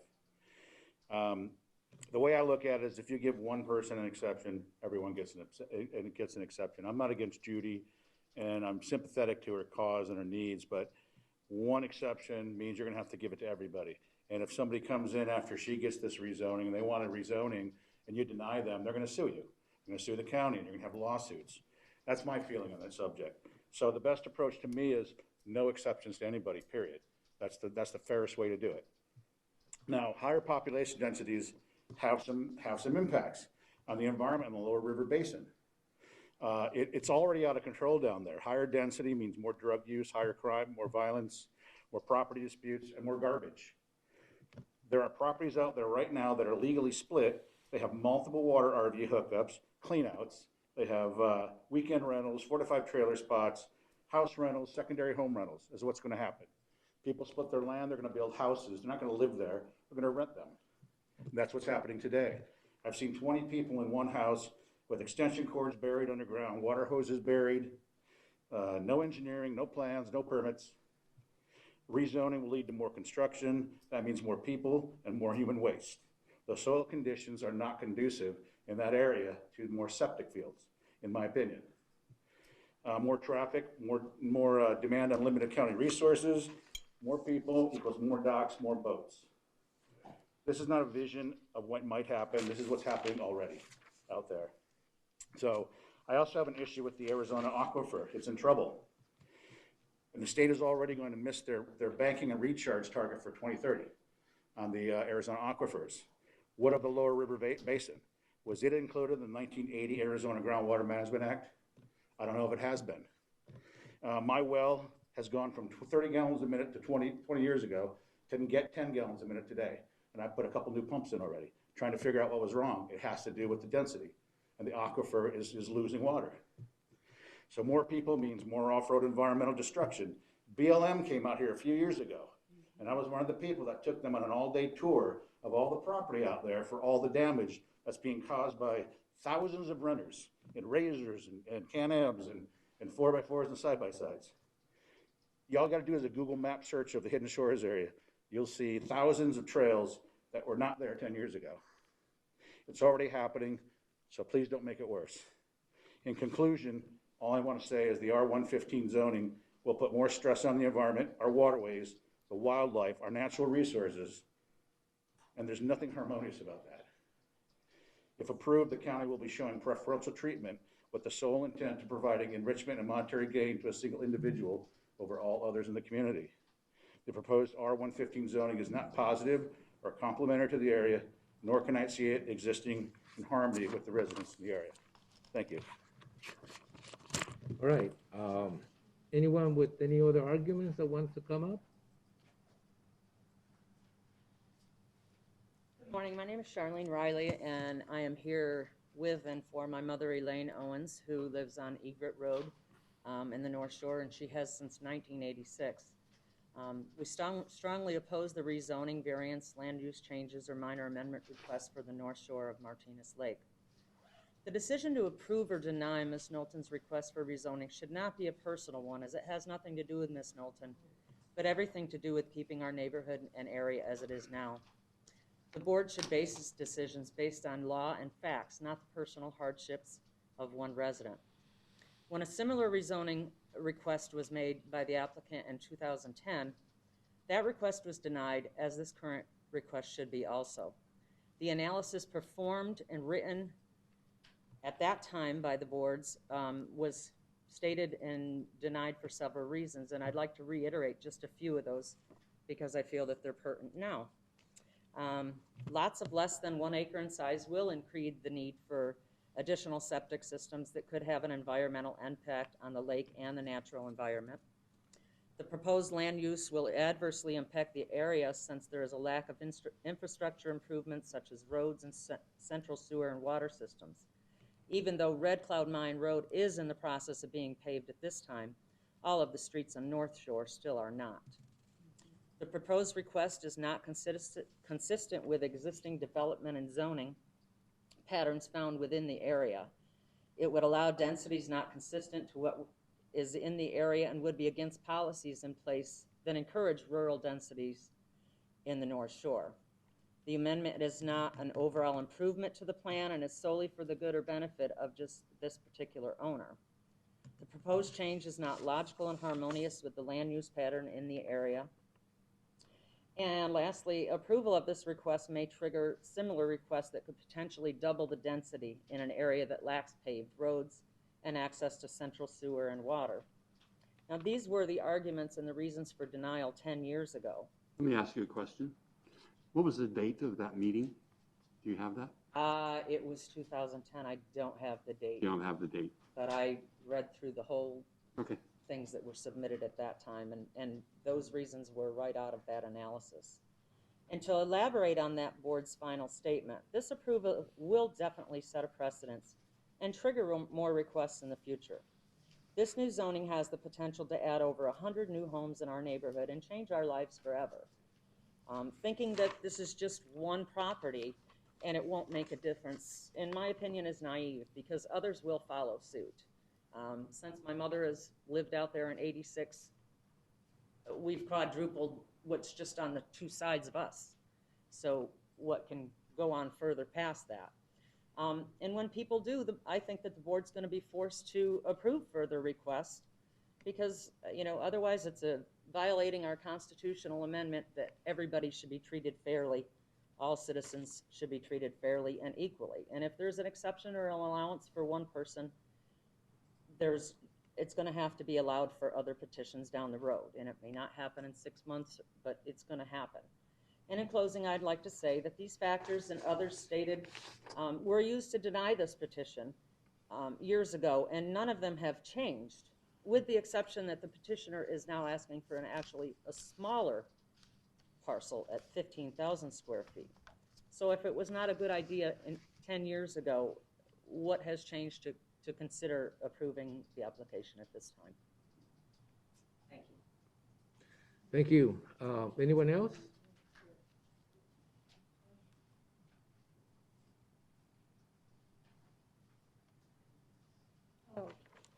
I'm Patty Tinsley, a full-time 36-year resident of the North Shore of Martinez Lake. My opposition is going to be on a more personal and emotional type of opposition. And I do strongly oppose the rezoning I requested a copy of the application because I've known the applicant a long time and I wanted to know the reasons behind it, but unfortunately, it doesn't give a reason. So I'm not too sure, but I have heard that there is a lot to take care of there, and I understand that. It could be financial hardship, or it could be wanting a better lifestyle. I'm sorry for the predicaments there for her. If it is of financial concerns, there are other possibilities out there. Reverse mortgage, life estate, taking on a partner. That way she wouldn't jeopardize her friends and neighbors on the North Shore with a higher density zoning. Contrary to what some of the people may think, I wished I could support Ms. Knowlton's request. However, this is not about her. It is about the rezoning, and I do not support rezoning no matter who the applicant is. It will definitely have a negative impact on the whole North Shore and what it stands for. 3 of the supporters and the applicant herself have moved from the Martinez Fisher site to the North Shore for a reason. Please, let's keep that reason alive. If this is granted, it's going to change the whole structure of the North Shore when others want to capitalize on the same rezoning. There seems to be some confusion on some of the opponents' letters about past lot splits on the North Shore. Tibbetts, Kinley, Bush and Brown, Spinelli, Johnson, and Chambers all had enough land to split according to the R1 zoning. They were not granted anything special. R140 was placed on the North Shore back in 1992 or 93, right after we purchased our property, as a minimum lot size that the community felt comfortable to maintain what we have had since our land was under Fish and Wildlife, BLM, and we were mere cabin sites. Also, the 12 or 13 homes down on the peninsula, yes, they're all small. They were there and that way since way back when, Fish and Wildlife or BLM. So they were pre-existing. None of them can do anything more. They're just what they are. Some of the in favor people are under the impression that this is for Knowlton only and not the North Shore. Well, that is correct for today, but it will set a precedence for others to capitalize on the same high-density zoning. Therefore, our future there is at risk. Currently, there are 50 parcels on the North Shore. In reality, the R115 zoning could add numerous additional lots. This is not taking into consideration that there's still some state land out there, in fact, quite a bit of it, just waiting to be developed someday. This change would not make an improvement to the health, safety, and welfare of the North Shore. It will not make the North Shore better. It merely is a convenience to the property owner. It will definitely have a negative impact on the environment. Have you ever been out to the North Shore? It is a world all in itself, different from Martinez, Fishers, Hidden Shores. It's peaceful, spacious, serene, beautiful. Basically, it's God's country at the river. The future of the North Shore lies in your decision today. I implore you to please make the right decision and keep the North Shore as it was meant to be. Thank you for listening. Thank you. Anyone else?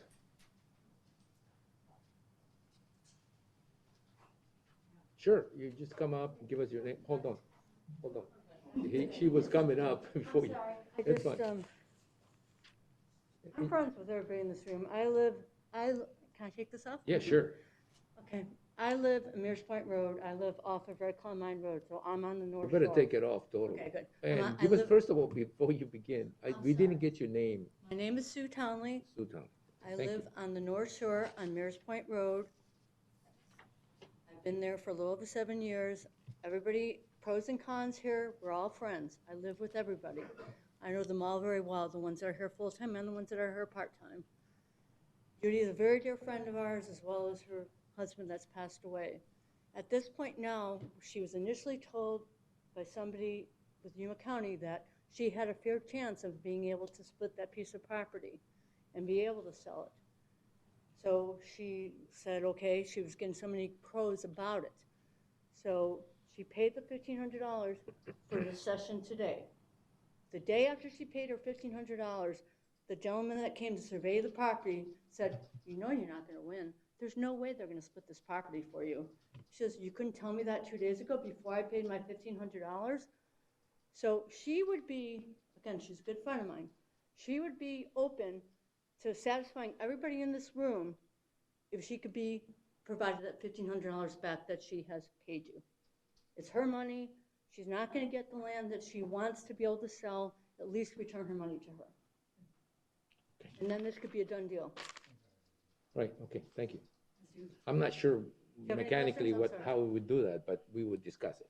I would like you to discuss that because she is willing, she understands now the situation. Right. I'm one of the people that wrote in her favor saying, I'm okay for the one person. I'm not in favor of it being a full laid out zoning deal. Okay. And so now I found out what she's done and why we're here today. I would like you to consider trying to find out how you can reimburse her money and then she would let this go. All right. Okay, we want to ask a question? Oh, no, we'll get to that. Anyone else in favor or against? You, okay, now, I'm not taking anyone in a particular order, so if I say anyone else, you can step up. I'm sorry that you came over, now you're back there and somebody else is, but go ahead, sir. I'm deaf, I can't hear you. Oh, okay. I apologize for that. So No. I'm just gonna yell at you. All right, yell over there. Yell over there. Okay. Remember the guy. My name is Gary Deno, D-E-N-O. I live at 10592, 10592 Lakeview Place. Anyway, I want to thank you guys for giving us the opportunity to air this in a public forum. I'm not a politician. But some of these people that are coming up here are blowing a lot of smoke at you. Watch out. I've been out there since the mid-'80s. I've seen them all come and go. Mostly go, but they come. And this family, the Knowlton family, did more for the Colorado River than you could ever imagine. And most of these that I see out here, they weren't there on the cleanups. But the good residents were, and the Knowlton family were the ones that did this. I'm going to say to you that all of this that's going on, in my opinion, is a personal vendetta with most of them. They're either real estate agents. Oh, we're going to put 5 homes on, what is that, 4.2 acres. Or we're contractors. But all we care about is the environment. Oh, we got to save the environment. This family has done more for the environment at Martinez Lake, as I said, than anyone can imagine. These naysayers that are sitting in there, they weren't out there. Now her husband has come and gone. She can't afford to keep this going. But for the grace of God, goes any one of us, all of us in here, where you made preparations for when you're gone. Now her day has come, and she can't afford to stay there anymore unless she splits this little piece of land. She's not building a subdivision. She's not building a Taj Mahal. I know the family that's made an offer to help Judy. They are an asset to any community they've ever lived in. I've known them for a long time. And he will be an asset to our community and an asset to the county of Yuma because he's one that gets involved. People are overlooking what this family has done, and they should be ashamed of themselves for coming in here and trying to keep her from keeping her home. That's what it boils down to. She's not building a working subdivision. It's nothing to do with lot size. Some of these people that'll sit here and tell you, oh, well, I'm living out there for 30 years. They don't even live there. They live in town. They got renters out there growing pot on their property, but nobody's worried about that environment. This woman and making this change is not going to cause one iota of the environmental damage that was done when they went in and put 5 homes on 4 acres. We got it. But this is all about, we got ours, to hell with yours. Right. But remember, it could be any one of us. Thank you. I Thank you. appreciate your time. All right. Gentleman in black shirt. My name is Dave Simpson. My brother and I own a lot at 12330 Roadrunner Road. We do not live out there. We are planning to move out there. We just finished our dredging, went through all the process with the permits, dealing with Army Corps of Engineers, BLM, State of Arizona. I empathize with Judy completely, and I understand the emotions that this man had and what he was sharing with you. The problem is this should not be an emotional issue. This is a zoning issue, okay? And I'm not a lawyer, but there's a term that's always used in the legal world. It's called the slippery slope. Once you allow one person in this format, then I could come in and say, hey, I got a 1.2 acre lot. I want to split it in half. Well, that doesn't meet the criteria. Well, you gave it to her. So what are you going to do? You're going to tell me no? Of course not. You're going to be looking at it going, well, what are we going to do? So they know, you say, okay, we're going to let Dave have his. And then the next guy comes along. And where's your zoning? It's gone. That's what this is really about. This isn't about Judy. I just met Judy for the first time. Very nice lady. I empathize with her completely. I'm sure that everything this man said about her giving to the community is true. I have no reason to think otherwise. But that's not what this is about. Just remember the slippery slope. Once you allow this one, and then somebody else is going to come in. At our property, there was a lot right behind us, and it was a 3-acre lot. From the time I purchased, they split it into 3. This is one of the individuals that's talked about with all the rentals, the trailers, the hoses, and so that I'm not the guy on the block that's a jerk that calls the county and gets them to come out and make trouble. I haven't done anything.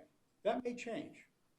But that same guy that does that same thing, if he finds out that he can split those 3 parcels, that he had 1, into 9. I got 9. I have just got a condo complex behind my property. And guess what? Remember I told you about the permit for the dredging?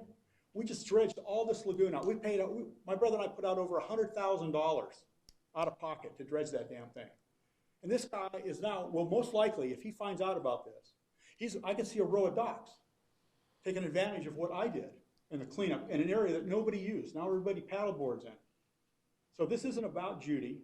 This isn't about what she needs. And I empathize with her. We talked about it. But it's a bigger picture. The slippery slope. And that's when, once it starts, next thing you know, the zoning is going to be gone. And that's why I'm here. And this is my brother Glenn. And I don't know if he's going to speak or not. I probably said enough for both of us, but think about it. Okay, that's all we're saying. All right. Okay. Thank you, Mr. Simpson. I already put Glenn's in the side that opposes. So if you want to, you can. If you want to say something, not you, sir, your brother. If you want to come up, you can say something. If not, your brother made it very clear. Yeah, no, I just wanted to let her know that, again, it's nothing personal against her, and hearing about her property now, we might be able to give her a hand to cleaning some of the stuff up at her property for her. No charge. We just help her out and take care of things. But again, our big concern is that if you give this right of approval, then you can't stop anybody else in the area from changing their properties also. Right. Or you have to give them that, or like you said, We'll ask the attorney that question. Exactly. At the proper time. All right, thank you. So get ready. All right, anybody else? I have some information that you asked for, you requested. Yeah, you can come up, please. You requested, excuse me, my name is Sandy Alai. I live in lot 10, which you all have down as lot 1 with a red X on it. I'd like to know why. That's probably an opposition, Hmm? isn't it? The X is to say you're. The X is in opposition. But I The don't X know is why. to indicate, And I- yeah, the but- green is in favor. The X is in opposition. Okay, but I live on lot 10, 10137 Mallard Way, not Mallard Road. Oh, okay. I So- have maps that show Mallard that. Way. It's Mallard Way. There is a, I don't Right. know, a sign out with all of the names of that little cul-de-sac section. And it does not say Mallard Way, and it was put up there by BLM, Wildlife Refuge, something, years and years ago. All right. The case number, the last time this was brought up, Well, that was your question. Yeah. the last time it was brought up was I have a paper that says November 10th, 2010, case number, if you want that. 2010-MA-04. Now, the rest you can get whatever you want. My dad bought a little fishing cabin on lot 10 in 1961 or 62 and lived there until his deceased in 1998, at which time he left the property to me. And I've been doing my best to keep it up the best I can. I've worked at the hospital for 15 years, driving in and out 3, 4, 5 days a week, working 12-hour shifts. And I myself also have a problem keeping up with disaster. You know, like you can't, the water is, you have to be very careful if you're on a well, because you can't use up that pump to pump water to water your plants, that type of thing. You need to have it for inside the house. So I'm really am not against, I am against having more property out there split up and more people moving in, because it will deteriorate North Shore, and it will start acting and becoming like South Shore. And I don't think any of the property owners out there really want that. We already have people coming out there and destroying the land, which says no off-roading. Nobody can read no off-roading, apparently, because they're off-roading. And if it's not four-wheelers, it's two-wheelers. They can't just go out there and take a nice walk in the desert and enjoy the livelihood that is out there with the birds and the donkeys and all the other things. I just really, really hate to see what we have left on North Shore to be divided up into, like has been stated before, condominiums can go up in there and all sorts of rental properties, because not too many, as has been said, live out there full-time. So please take into consideration what would happen if this passes, and in the future, more and more people want to split their lots into tinier and tinier lots to get done what they need to have done. So, okay. This has nothing to do with Judy. It has to do with the slippery slope that has been mentioned before. So with that, thank you for listening. All right, thank you. Anyone? Sure, you want to ask a question? I just had a couple of questions real quick. For the staff? For Bill. Bill. Yeah, well, Just I thought try we to would- sort through this as we're going. Oh.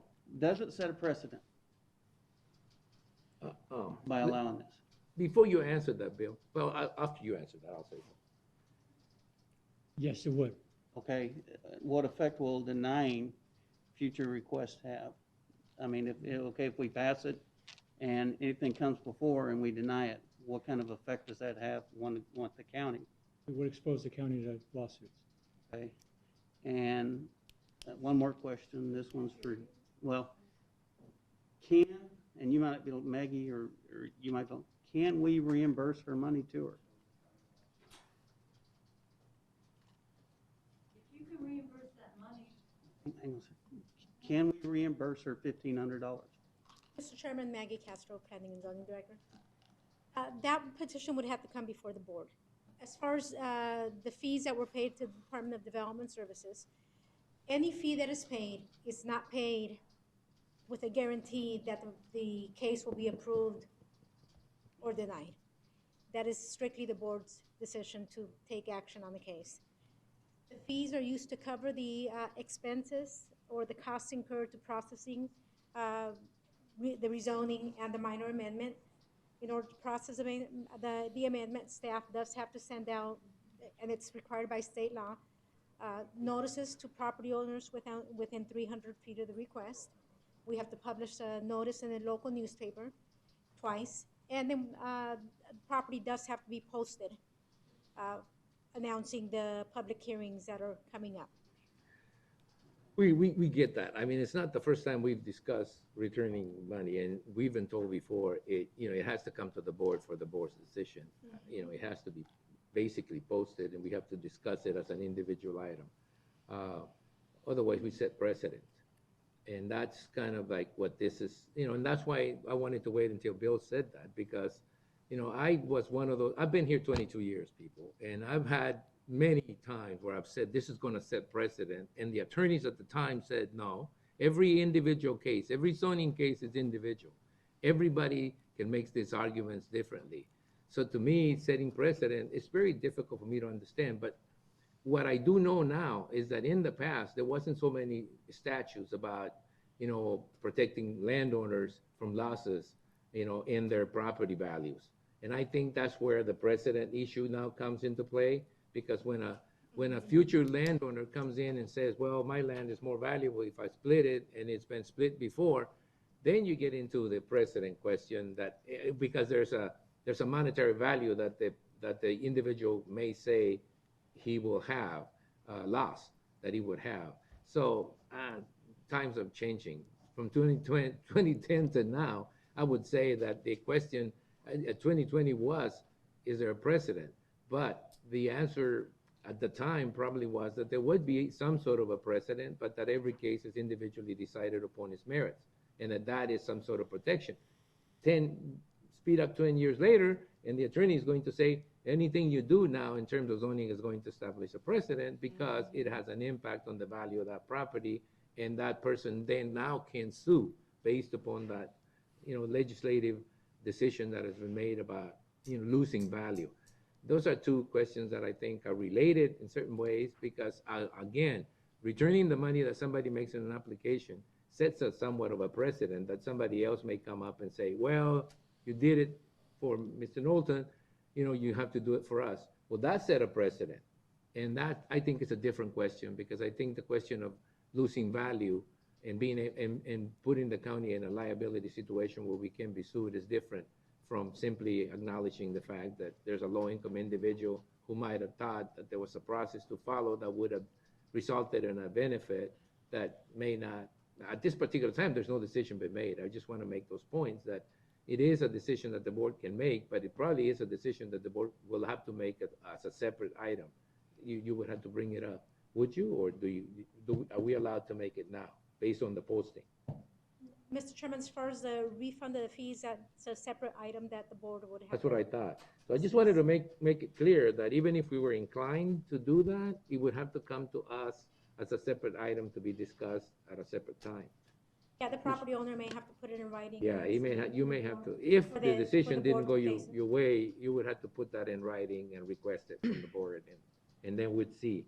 At this particular time, we haven't made a decision, so it's something that you may consider after, if it doesn't go your way. Now, there's another question. It's about the requirements for a supermajority vote, yes, be it in favor or against. Well, I think against doesn't apply, but being in favor. And I think you guys answered that by saying that there wasn't enough people that live within 300 feet of that property to require for us a supermajority vote, right? Right. Correct, Mr. Chairman. The amount of opposition that was received for this case does not trigger a supermajority vote requirement for approval. All right, thank you, Maggie. Question, oh, hold on. You were asking questions. I had one more with Ms. Knowlton. The lady spoke for you stating that if you could get your money back, you would let this lay, pull out of it. Is that correct? We have to make a decision anyway. No, I know that, but I heard it from her. I just wanted to hear it from Ms. Knowlton, if that was. Honestly, I didn't expect this to even be brought up today, so I'm kind of taken back, and it's okay, because I know that everybody means well, but that is in fact what happened, but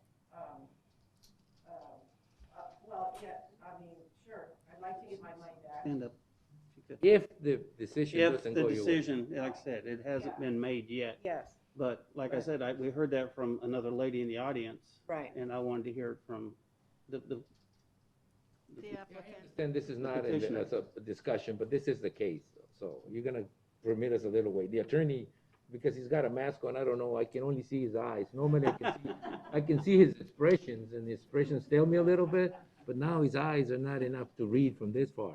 And So- like I said, the reason I'm asking her this is the fact that, as you can tell by the number of turnout we've got here, the North Shore is a small community, and it has totally split it in half, more or less, looking at the turnouts and the letters.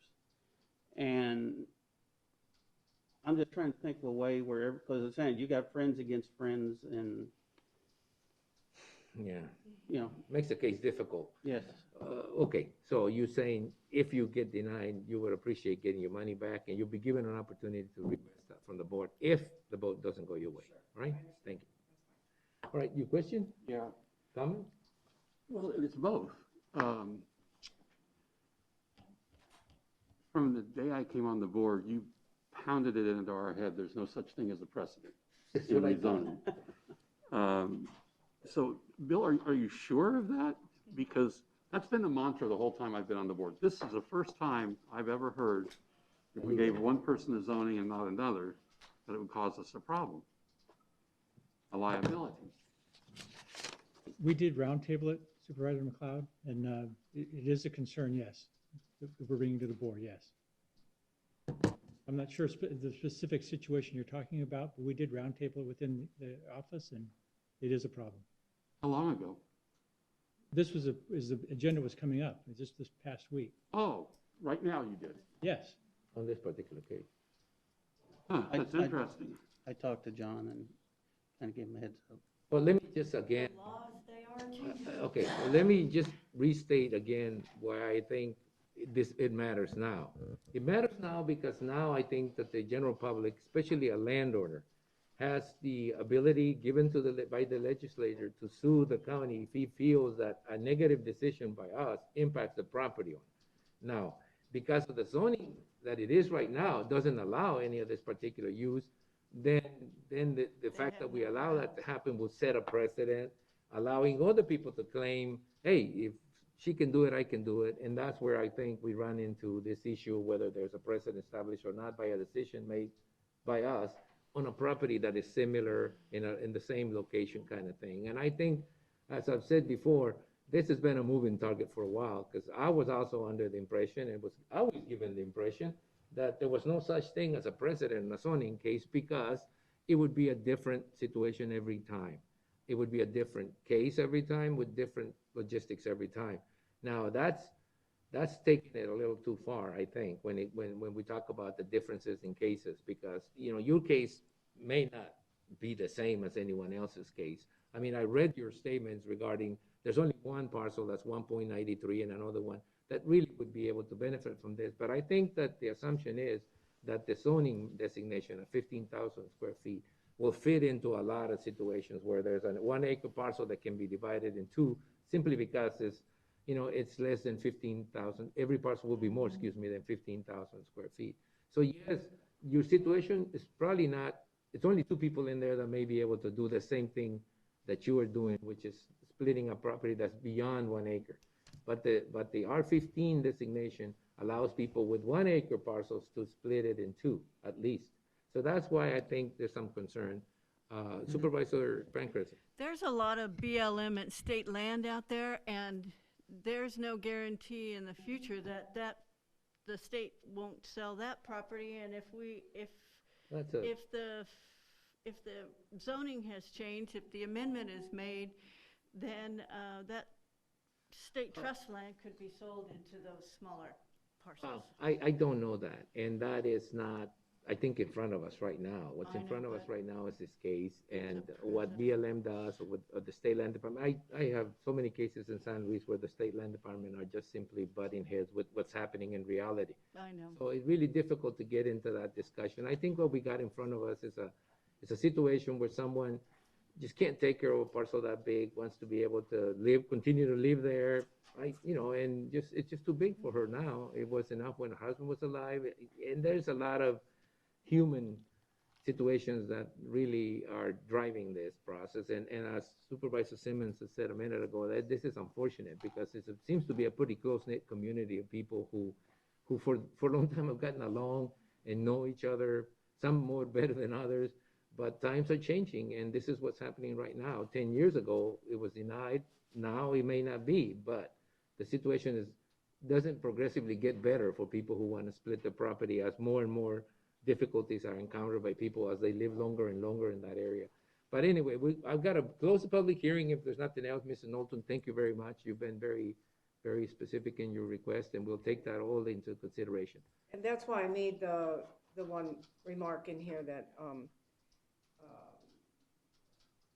this rezoning and minor amendment is meant only for my use, and each request needs to be reviewed independently and without prejudice. Yeah, and we understand that, but the point that the attorney just made is that may be wishful thinking on our case, in our part. I understand.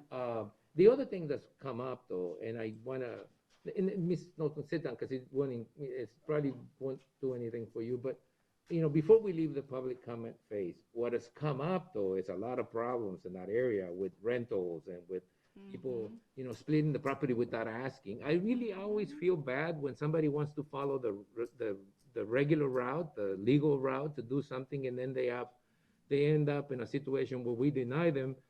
But we can't deny someone that does it without authorization, that actually technically splits their lot without anybody knowing.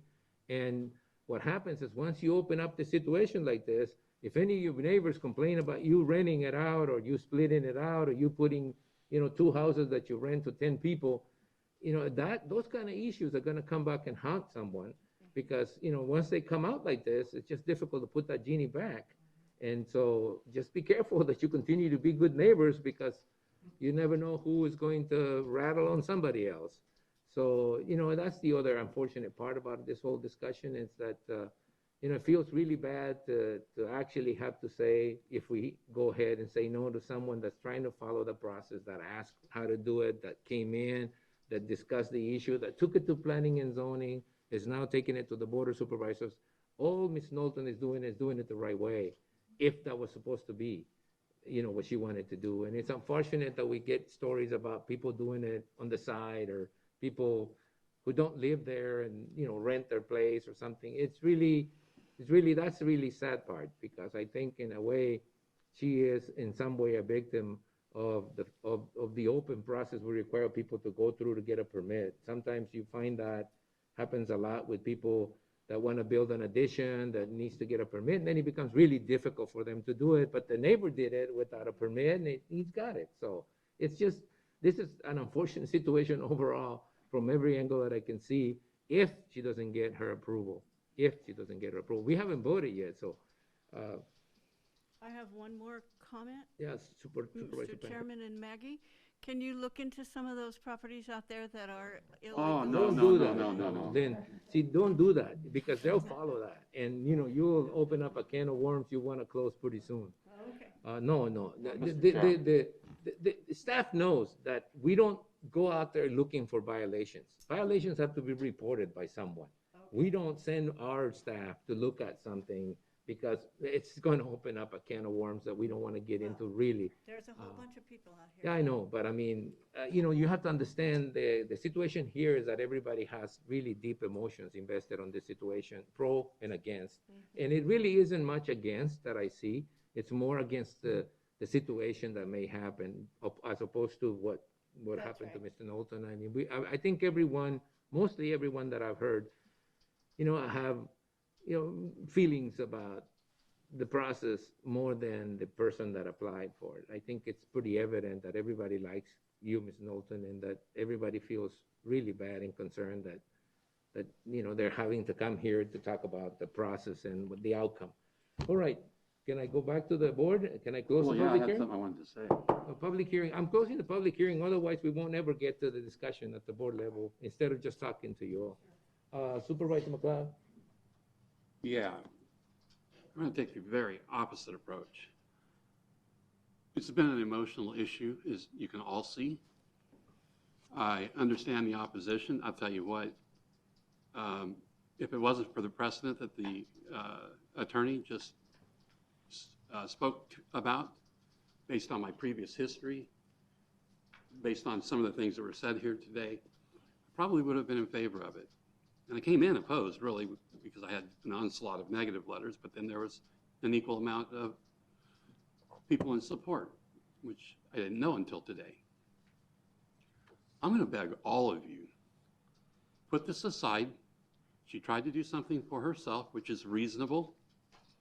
I always believe that people should be able to make the highest and best use of their properties. But at the same time, you do have to consider the neighboring property owners. They have property rights too. And that's what we talked about today. I'm going to beg all of you, put it aside. Don't start a war out there. We know it's a little bit crazy and, you know, things have been done not exactly right. That's all over the place, really. More prevalent there. And I'd hate to see a war start out there, neighbor against neighbor, and that will damage your neighborhood more than us granting her a request today. So that's what I have to say to all of you.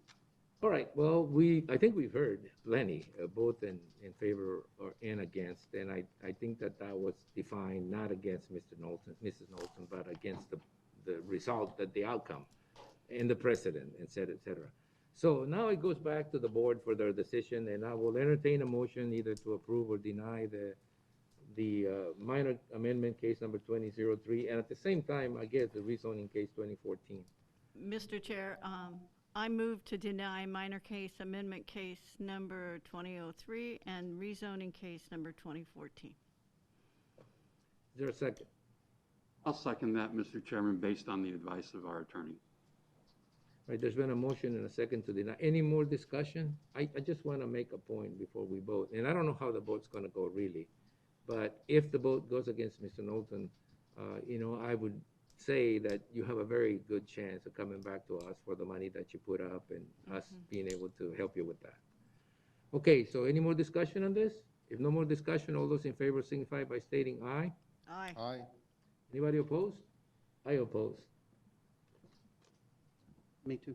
Because I think that the precedent thing is, well, I'm not gonna say what it is, but because I can't find the right choices, but I just get retrained every time I go through this process that essentially I would have liked to. I think it's 3-2.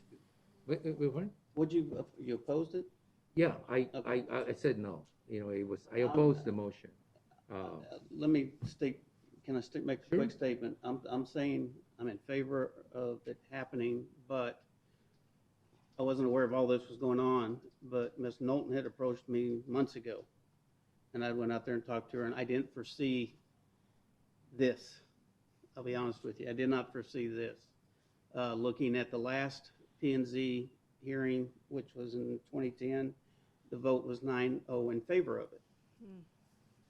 The last And time. this time it was total opposite. 6-2. So, and I told her I could support it, and I'm not going to go against my word as far as telling her that I would support it. With that, I hope she fills the paperwork out or whatever needs to be done to come before the board to request her money be refunded. Okay, but let me just clear this out. The motion was to deny. The vote was I heard it was 4-1, but I think that, was it 4-1? It's 3-2. It will be 3-2 now, because I think he may not have caught on with what he was voting on. He was voting on a denial. Okay, so now you vote against the denial, which makes it a 3-2 vote, still for denial. I'm really sorry. I wish we could have found a way to alleviate the concerns of everybody. And the best way I would have described it is I wish our attorney would have said that there is no such thing as a precedent, a zoning case. But obviously, that's his opinion as an attorney, and you know, I think we would put ourselves, the county, in a bad situation if we went against his legal advice, which we almost did. I thought I was making a point, but you know, yes. Well, I just wanted to point out what I heard from the attorney. That's not just his decision. It was a round number table. of attorneys so it's sat down and discussed this very, very thoroughly. And so, you know, based on that, I can't put the county in a position, you know, they'd be sued in the future. I like Bill. I just don't like the roundtable people. You better let them So know that. That's just not one person's opinion. I wanted to make that clear. I one attorney. And I would ask that, like Supervisor McLeod said, don't let this come between you guys out there, because you are a very small, tight-knit community. And don't ruin what you've got. Don't let this take away from what you have out there. I mean, it was a Something hot, special. passionate item. You've heard for and against, and, you know, just go back and hopefully pick up. Be good neighbors, will you? Can I say something? Like I said, everybody in this room, as far as I'm concerned. But you see, if you do that, All if you these do that, people are my friends, everybody in this room, and I live on the North Shore. I was supporting Judy because it just made sense. But we're not all gonna hate each other because of this decision. All right, You okay. help her with her money, but we all love each other and we love where we live, and that's the best part of it all. thank you very much, and I'm sorry that it got sometimes emotional one way or another. It's, I'm sure everybody has their reasons. So Ms. Knowles, I'm sorry, it's a 3-2 decision. It's a lot better than the 5-0 last time, but it's still not really a decision that helps someone like you, all right? Thank you very much, everybody, for your patience and for allowing us to take part of this particular process. Thank you. All right. Martine, thank you for All right, sticking around. let's go. Let's go to the next one. Hopefully I can get you guys out of here by noon. That should be easy. Hey, you know, that's a message for you. Development Service Planning and Zoning Division, text amendment number 20-01, a proposed amendment to the Yuma County Comprehensive Plan Land Use Conformity Matrix Table and the Zoning Comparison Table. All right, take that one. It's the first one. Who's coming? And let me take care of the amendment. Oh, he's coming. He's outside. Oh, all right. I was going to take care of the amendment. I'm sure that that's why the county hiding out recorder's there. here. Okay, yes.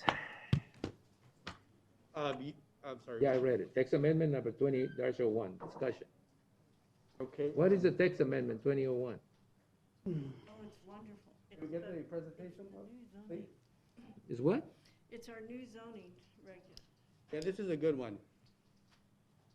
We've been working on this for some years now, and finally we have a final product. And hopefully it'll be All right, is there a motion to that effect? Just kidding. Let's do the presentation. I don't know. Yeah, you know, we just, you know, that's what happens when you try to talk well about the IT people. Okay, this is Mr. See, now we're having technical difficulties. We need to bring the IT people back.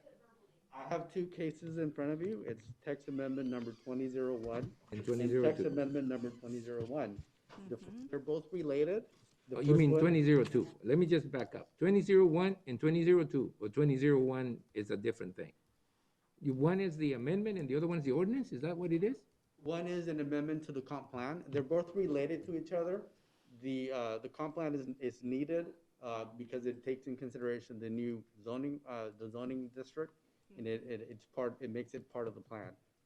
So the text amendment number 2001 is a proposed amendment to the Yuma County 20 comp plan, and this is a change to the land use conformity matrix table and the zoning comparison table. It will add the new suburban homestead zoning district to these tables. In other words, what's in yellow is being inserted. Correct. Right? So in front of you, you'll have the changes, the proposed changes, and basically we're just adding the suburban homestead to both tables. That includes suburban homestead from 2-acre minimum up to 20-acre minimum. So that is the text amendment for the comp plan, which is TA 20001, and that's my presentation. All right. I think we all know what this is about, right? So can we sort of expedite the process? I think we discussed this plenty over time, and I think it's an issue that is basically helping us monitor, if not prevent, the problems we're having with guest houses in the marine, in the airspace near the Marine Corps Air Station, and it's part of that controversy that we get every time somebody wants a guest house under some particular area, in some particular area that it's difficult.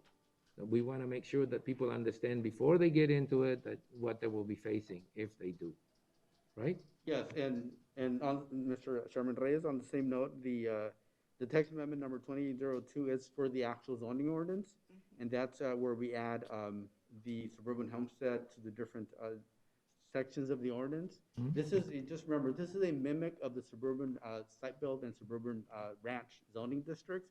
It's the same thing.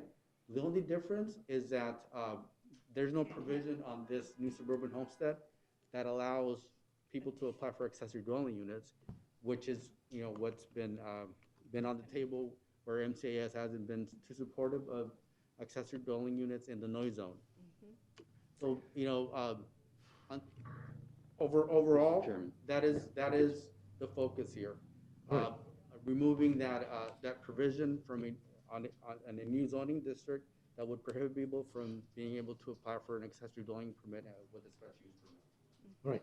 Supervisor McLeod, I'll let you in. Thank you. Get a word. So to clarify, this would be a zoning district that would be used anytime somebody rezones within a noise contour. Correct? No, anytime somebody wants a Because we special can't go back and do anything about. Well, Chairman Reyes, Supervisor McLeod, just to clarify, the customer will have the option of making application for any zoning district they would like. So we're not gonna be able to stop them from applying for a suburban ranch or suburban site build. They still have the right to apply for that district, okay? We'll give them the option, hey, we have this new zoning district that may be more supportive if you're applying for rezoning in a noise zone.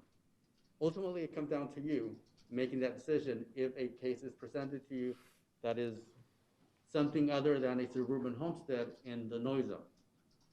But, we are presenting this to you for a reason, and that is because MCAS has expressed for concern of accessory dwelling units in the noise zone.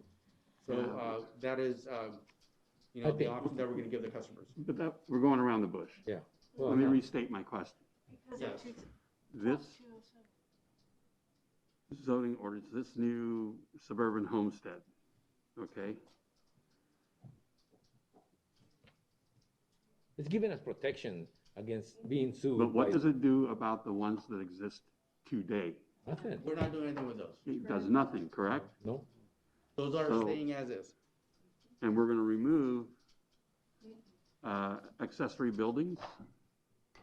The new suburban homestead will not have a provision. So in other allow words, people to apply for an accessory dwelling permit as a special use permit. So they're not going to be able to make application for a special use permit under this new suburban This is homestead. not permitted under that. suburban. so they couldn't build a large shop? Oh, They shop can is build a different. shop. It's They not can a build accessory dwelling. It's a structure. dwelling. They We're cannot talking build, about dwelling. they will not be able to make application for an accessory dwelling, a second dwelling where the main home exists. Yeah, but this says accessory buildings. No, accessory dwelling unit. Dwelling. I'm sorry, Chairman Reyes, Supervisor McLeod, where are you reading? Mr. Chairman, the Maggie Castro, Planning and Zoning Director. The text amendment that is before you today, the text amendment to the zoning ordinance, has different sections of the zoning ordinance that are going to be affected by the proposed amendment. One is adding a new zoning district, which is the suburban homestead zoning district. However, based on the addition of that zoning districts, other sections of the zoning ordinance are affected. Specifically, Section 202, we have to add a new definition for a suburban homestead district. Section 501, where you add, or staff is adding the reference to this new zoning district. Section 505.01, which is minimum area requirements. Section 1106, which is accessory buildings and uses, and I think that's where Supervisor McLeod has questions. Right. All we're doing is inserting, if you go to page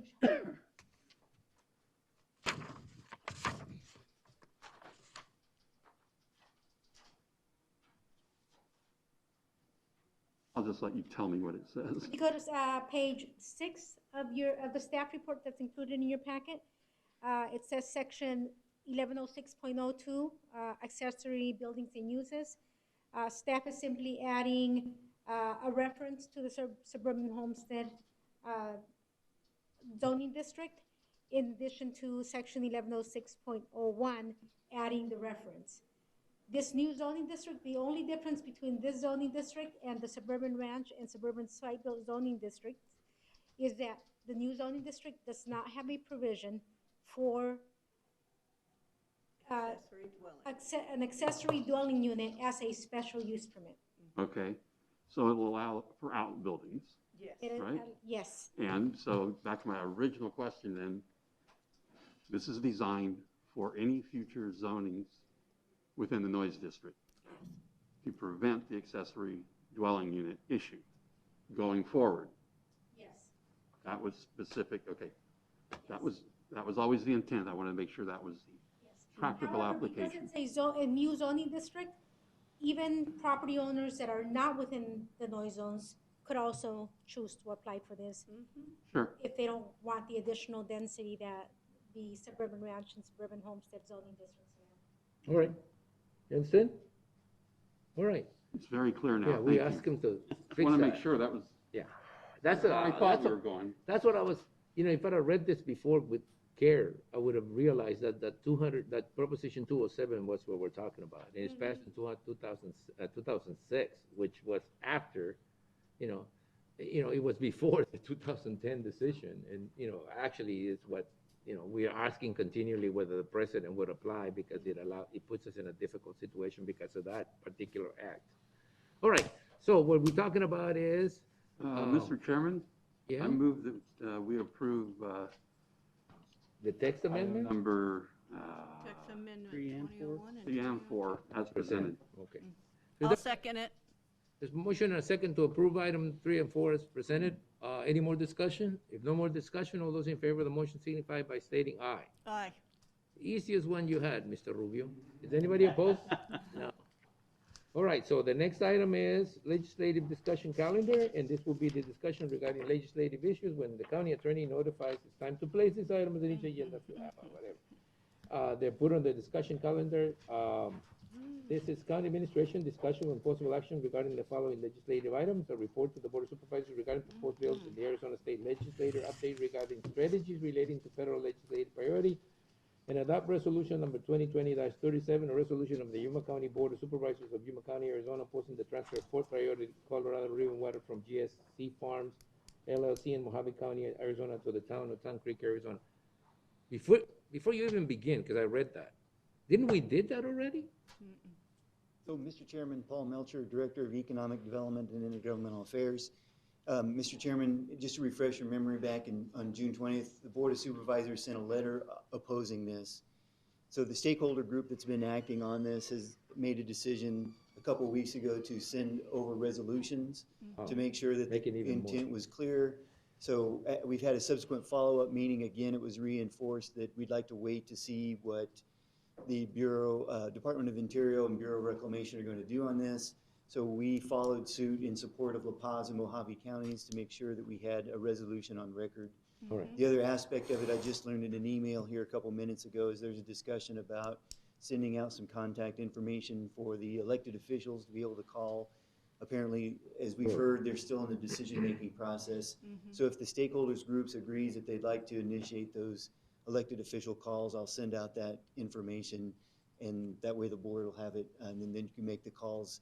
Again, just expressing our opposition to the transfer and then supporting a full EIS for the transfer. All right. Okay, so we have done it before. We're just going to do it through a resolution as opposed to a letter. In addition to the letter, In addition yes. to the letter. Okay. All right, we'll get to it. So is there anything else on the legislative report?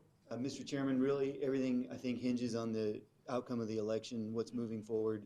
There hasn't been anything at the state level in announcing any kind of special session.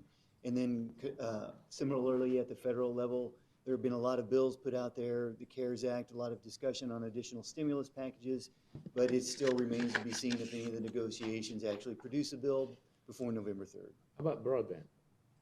Mr. Chairman, no legislative action on the broadband, but I could provide any updates after the fact on if there's anything outside legislation. All right, okay. Just a quick question. I just wanted to verify on the resolution here, it states Mojave County. Isn't that La Paz County? Both of them Where have. GL's, but I mean, where the water is being pulled from. Oh, yeah. GSC. It's Mojave County. La Paz County. That would be Isn't it? Mojave County. Oh, no, they're pulling it Oh, I think from, Pause. they're pulling it from La Paz. I mean, yeah, from Cibola, the Cibola area. La Paz County. It should be La Paz. Oh, we can always say. Anyway, that, I just want to you know, bring it up. The resolution is opposing the transfer of Colorado River water from GSA Farms LLC to the town of Town Creek, Arizona, whatever GSC. Oh, you were GSC talking about Farms in the is located. whereas? Where it says LLC. Yes, I'm in sorry, Mojave. you're right. It is La Paz Yes, County. that's correct. All right, I just want to make sure we had it right when we did the resolution. All right, so we got it right. Yes. I'll entertain a motion to that effect. So moved. Second. There's been a motion and second to go ahead and adopt resolution number 2020-37 as presented. Anyone have any comments? If no comments, all those in favor of the motion signify by stating aye. Aye. Anybody opposed? Motion carries. We do have an addendum before we get to the last. Thank you, Paul. Thank you, Paul. The events calendar and current events. The addendum is for Recorder in Elections, accepted Center for Tech and Civic Life Grant Award in the amount of $180,765. Be adopted by this resolution. Number 21-18, establishing budget authority for Center for Tech and Civil Life Grant, utilizing available and appropriated contingency budget authority for expenditures related to election administration for the 2020 general election. Robin, Mr. Poquet. Good afternoon, Chairman Reyes, members of the board. Our office recently applied for a grant opportunity that was available, that we were made aware of through the Center for Tech and Civic Life. This is the first grant application we've applied for outside of HAVA grant funding through the federal election funding. It is, we did receive notification just a few days after our application, actually, that they would award an amount of $180,000, $765,000. I said that so wrong. It's $180,765. We've identified some needs in regard to the general election 2020. The funds were for the sole purpose of supporting the 2020 general election. The timing of this is quite late. The opportunity was quite late, so I'm not entirely sure we'll have the opportunity to utilize all the funding if it is agreed by the board to accept it. There is some management components we need to take into account in regard to acquiring what we have identified to be some resources that we could use these funds for. The Center for Tech and Civic Life is a national nonprofit that partners with election officials across the country and tech companies to facilitate access to election tools and resources. It is a privately funded nonprofit. Not Russian. It's the first time we've applied for anything or had any interaction with this group, but They're from Chicago. That gives me a little bit of pause right there, but you know, if my Republican friends here don't have any concerns, you know, it's fine. Aye. Okay. So, any questions? I mean, it's hardly ever that you get money this late and for, you know, and with so little strings attached.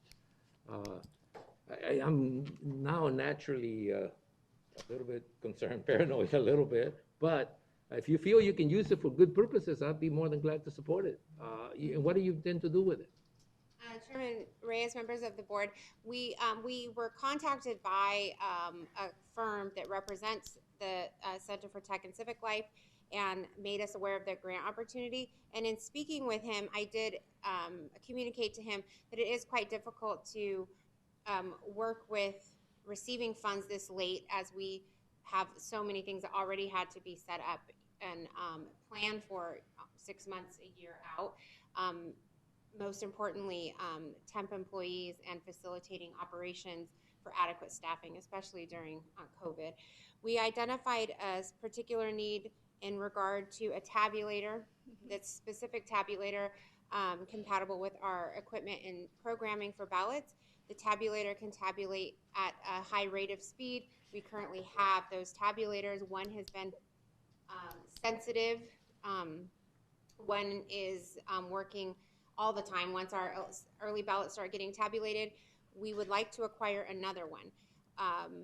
That is a large cost of up to $49,000-$50,000. The other identified need is a larger automobile that we could use as an outreach vehicle, kind of like we were looking at perhaps a large van, something like that, that can go into different areas of Yuma County to assist in special election boards, voter registration, which won't be, it's a little late today to talk about that, but in regard to special election boards and public education and early ballot assistance. So it'd be necessary staffing or, beyond the normal. And it would be for a large vehicle that can be used for outreach and can be used for security, ballot security of some sort. And a tabulator, a large tabulator, or a newer tabulator that will sort of provide us with a backup to a bulky one that we have in there. Yes. Chairman, Rice, members of the board did approve the purchase of 2 tabulators in 2018, the larger high-speed tabulators, and they are in operation through the election cycle. One has been sensitive. We'd like to use another one and have them available as soon as. Are you going to be able to get it before the election? That's one concern, and that's why I mentioned there is some problems to being able to expend all of the resources to the level that we identified. You do have until December, so it's not an issue of whether you can spend it from here till December. It's an issue whether you can spend it on something that helps you during this election cycle. Correct. Yeah. Chairman Reyes, members of the board, it does need to specifically be in support of the 2020 general election cycle to support voters and outreach. The tabulator we have looked into, and the availability is unknown at this time. We're supposed to hear today or tomorrow on whether or not we can acquire one. With the additional HAVA funding that other counties have received and nationally have received, equipment has been hard to come by. How about collection boxes? Well, we possibly could at this point, but we would not get them in time for early voting Wednesday, and we may not get them in time for actual election day. The boxes were equally problematic because they needed to be ordered almost 8 weeks out. All right. Well, good luck. We will approve the receipt of this grant, but good luck spending it. That it's a kind of an odd situation to be in, where you do get a grant, but you have such little time to spend it. Any questions? If not, I'll entertain a motion to approve the item as presented. So moved. Second. Then motion and second to approve the item, the addendum item, which is to accept the Center for Tech and Civic Life Grant Award and adopt budget resolution number 2118. Any more discussion on this? If no more discussion, all those in favor signify by stating aye. Aye. Aye. Any opposed? Motion carries. Thank you, Thank Robin. you. Good luck, Have a Robin. great day. All right, so that takes care of the addendum, and we'll go back to the event calendar and current events. And I'll begin with board members and county administrators will report on and may discuss events attended or to be attended on behalf of the county, may present a brief summary of current events, and may update the schedule for future board of supervisors meeting as appropriate. No legal action will be taken. So we'll begin with Supervisor Pancrase. Mr. Chair, I attended the Yuma County Chamber of Commerce Transportation meeting. I attended the YMPO meeting.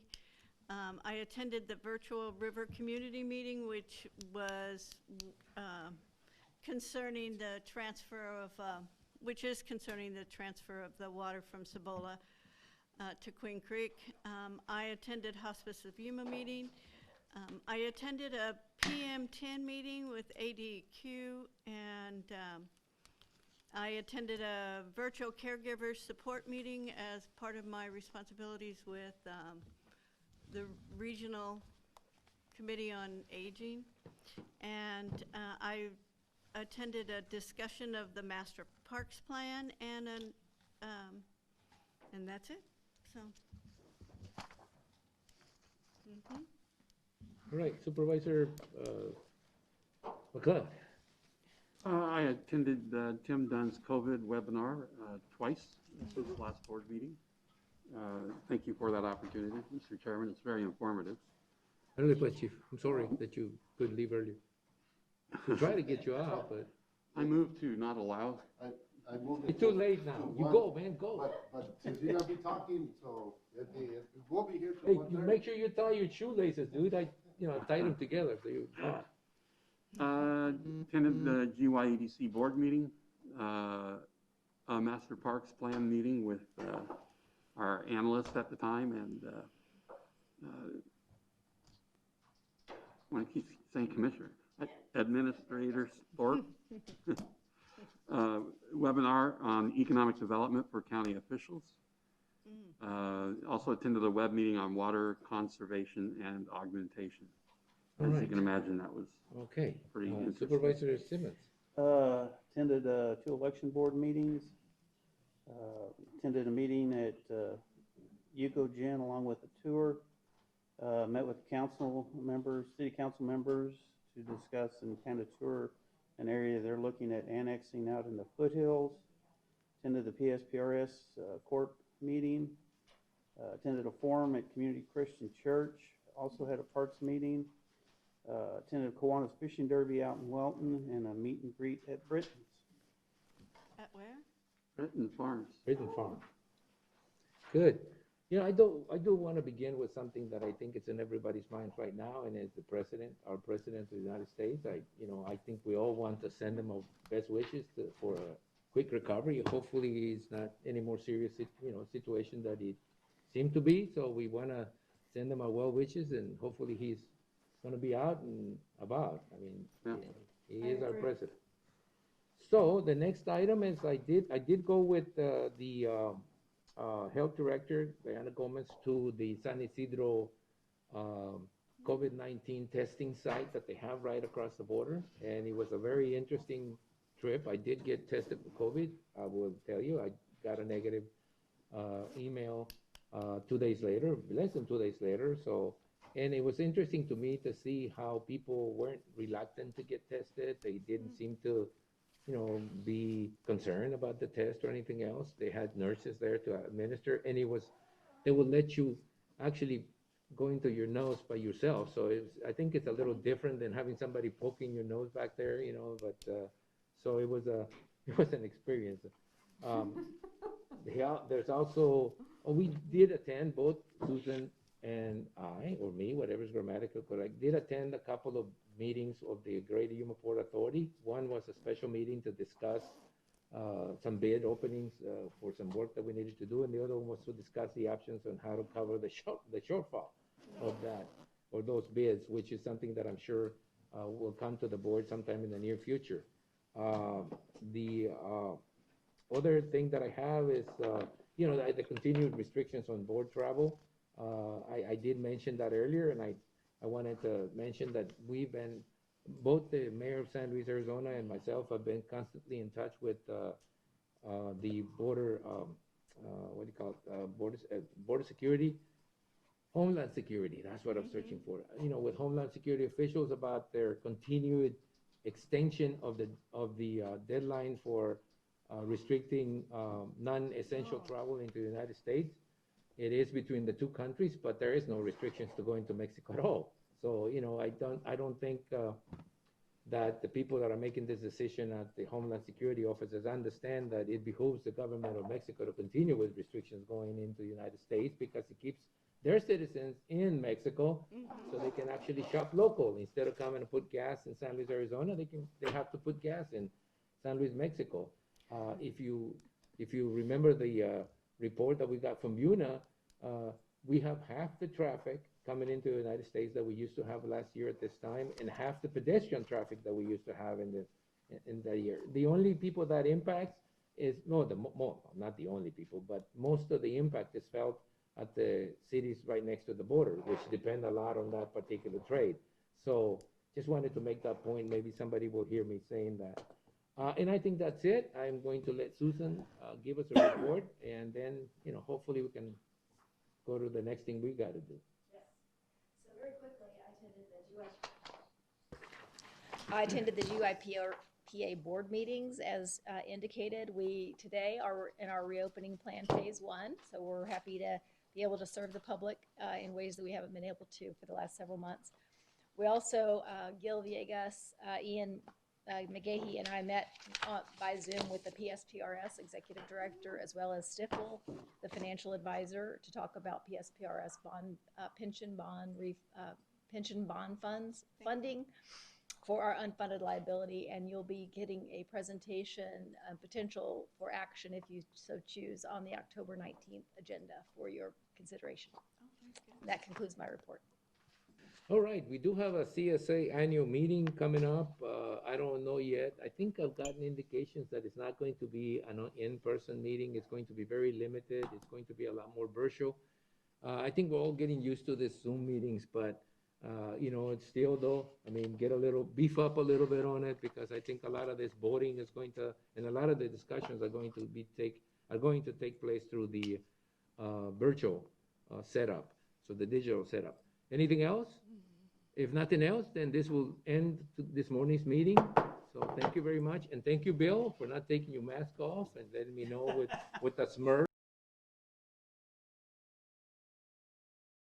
You know, I didn't feel anything.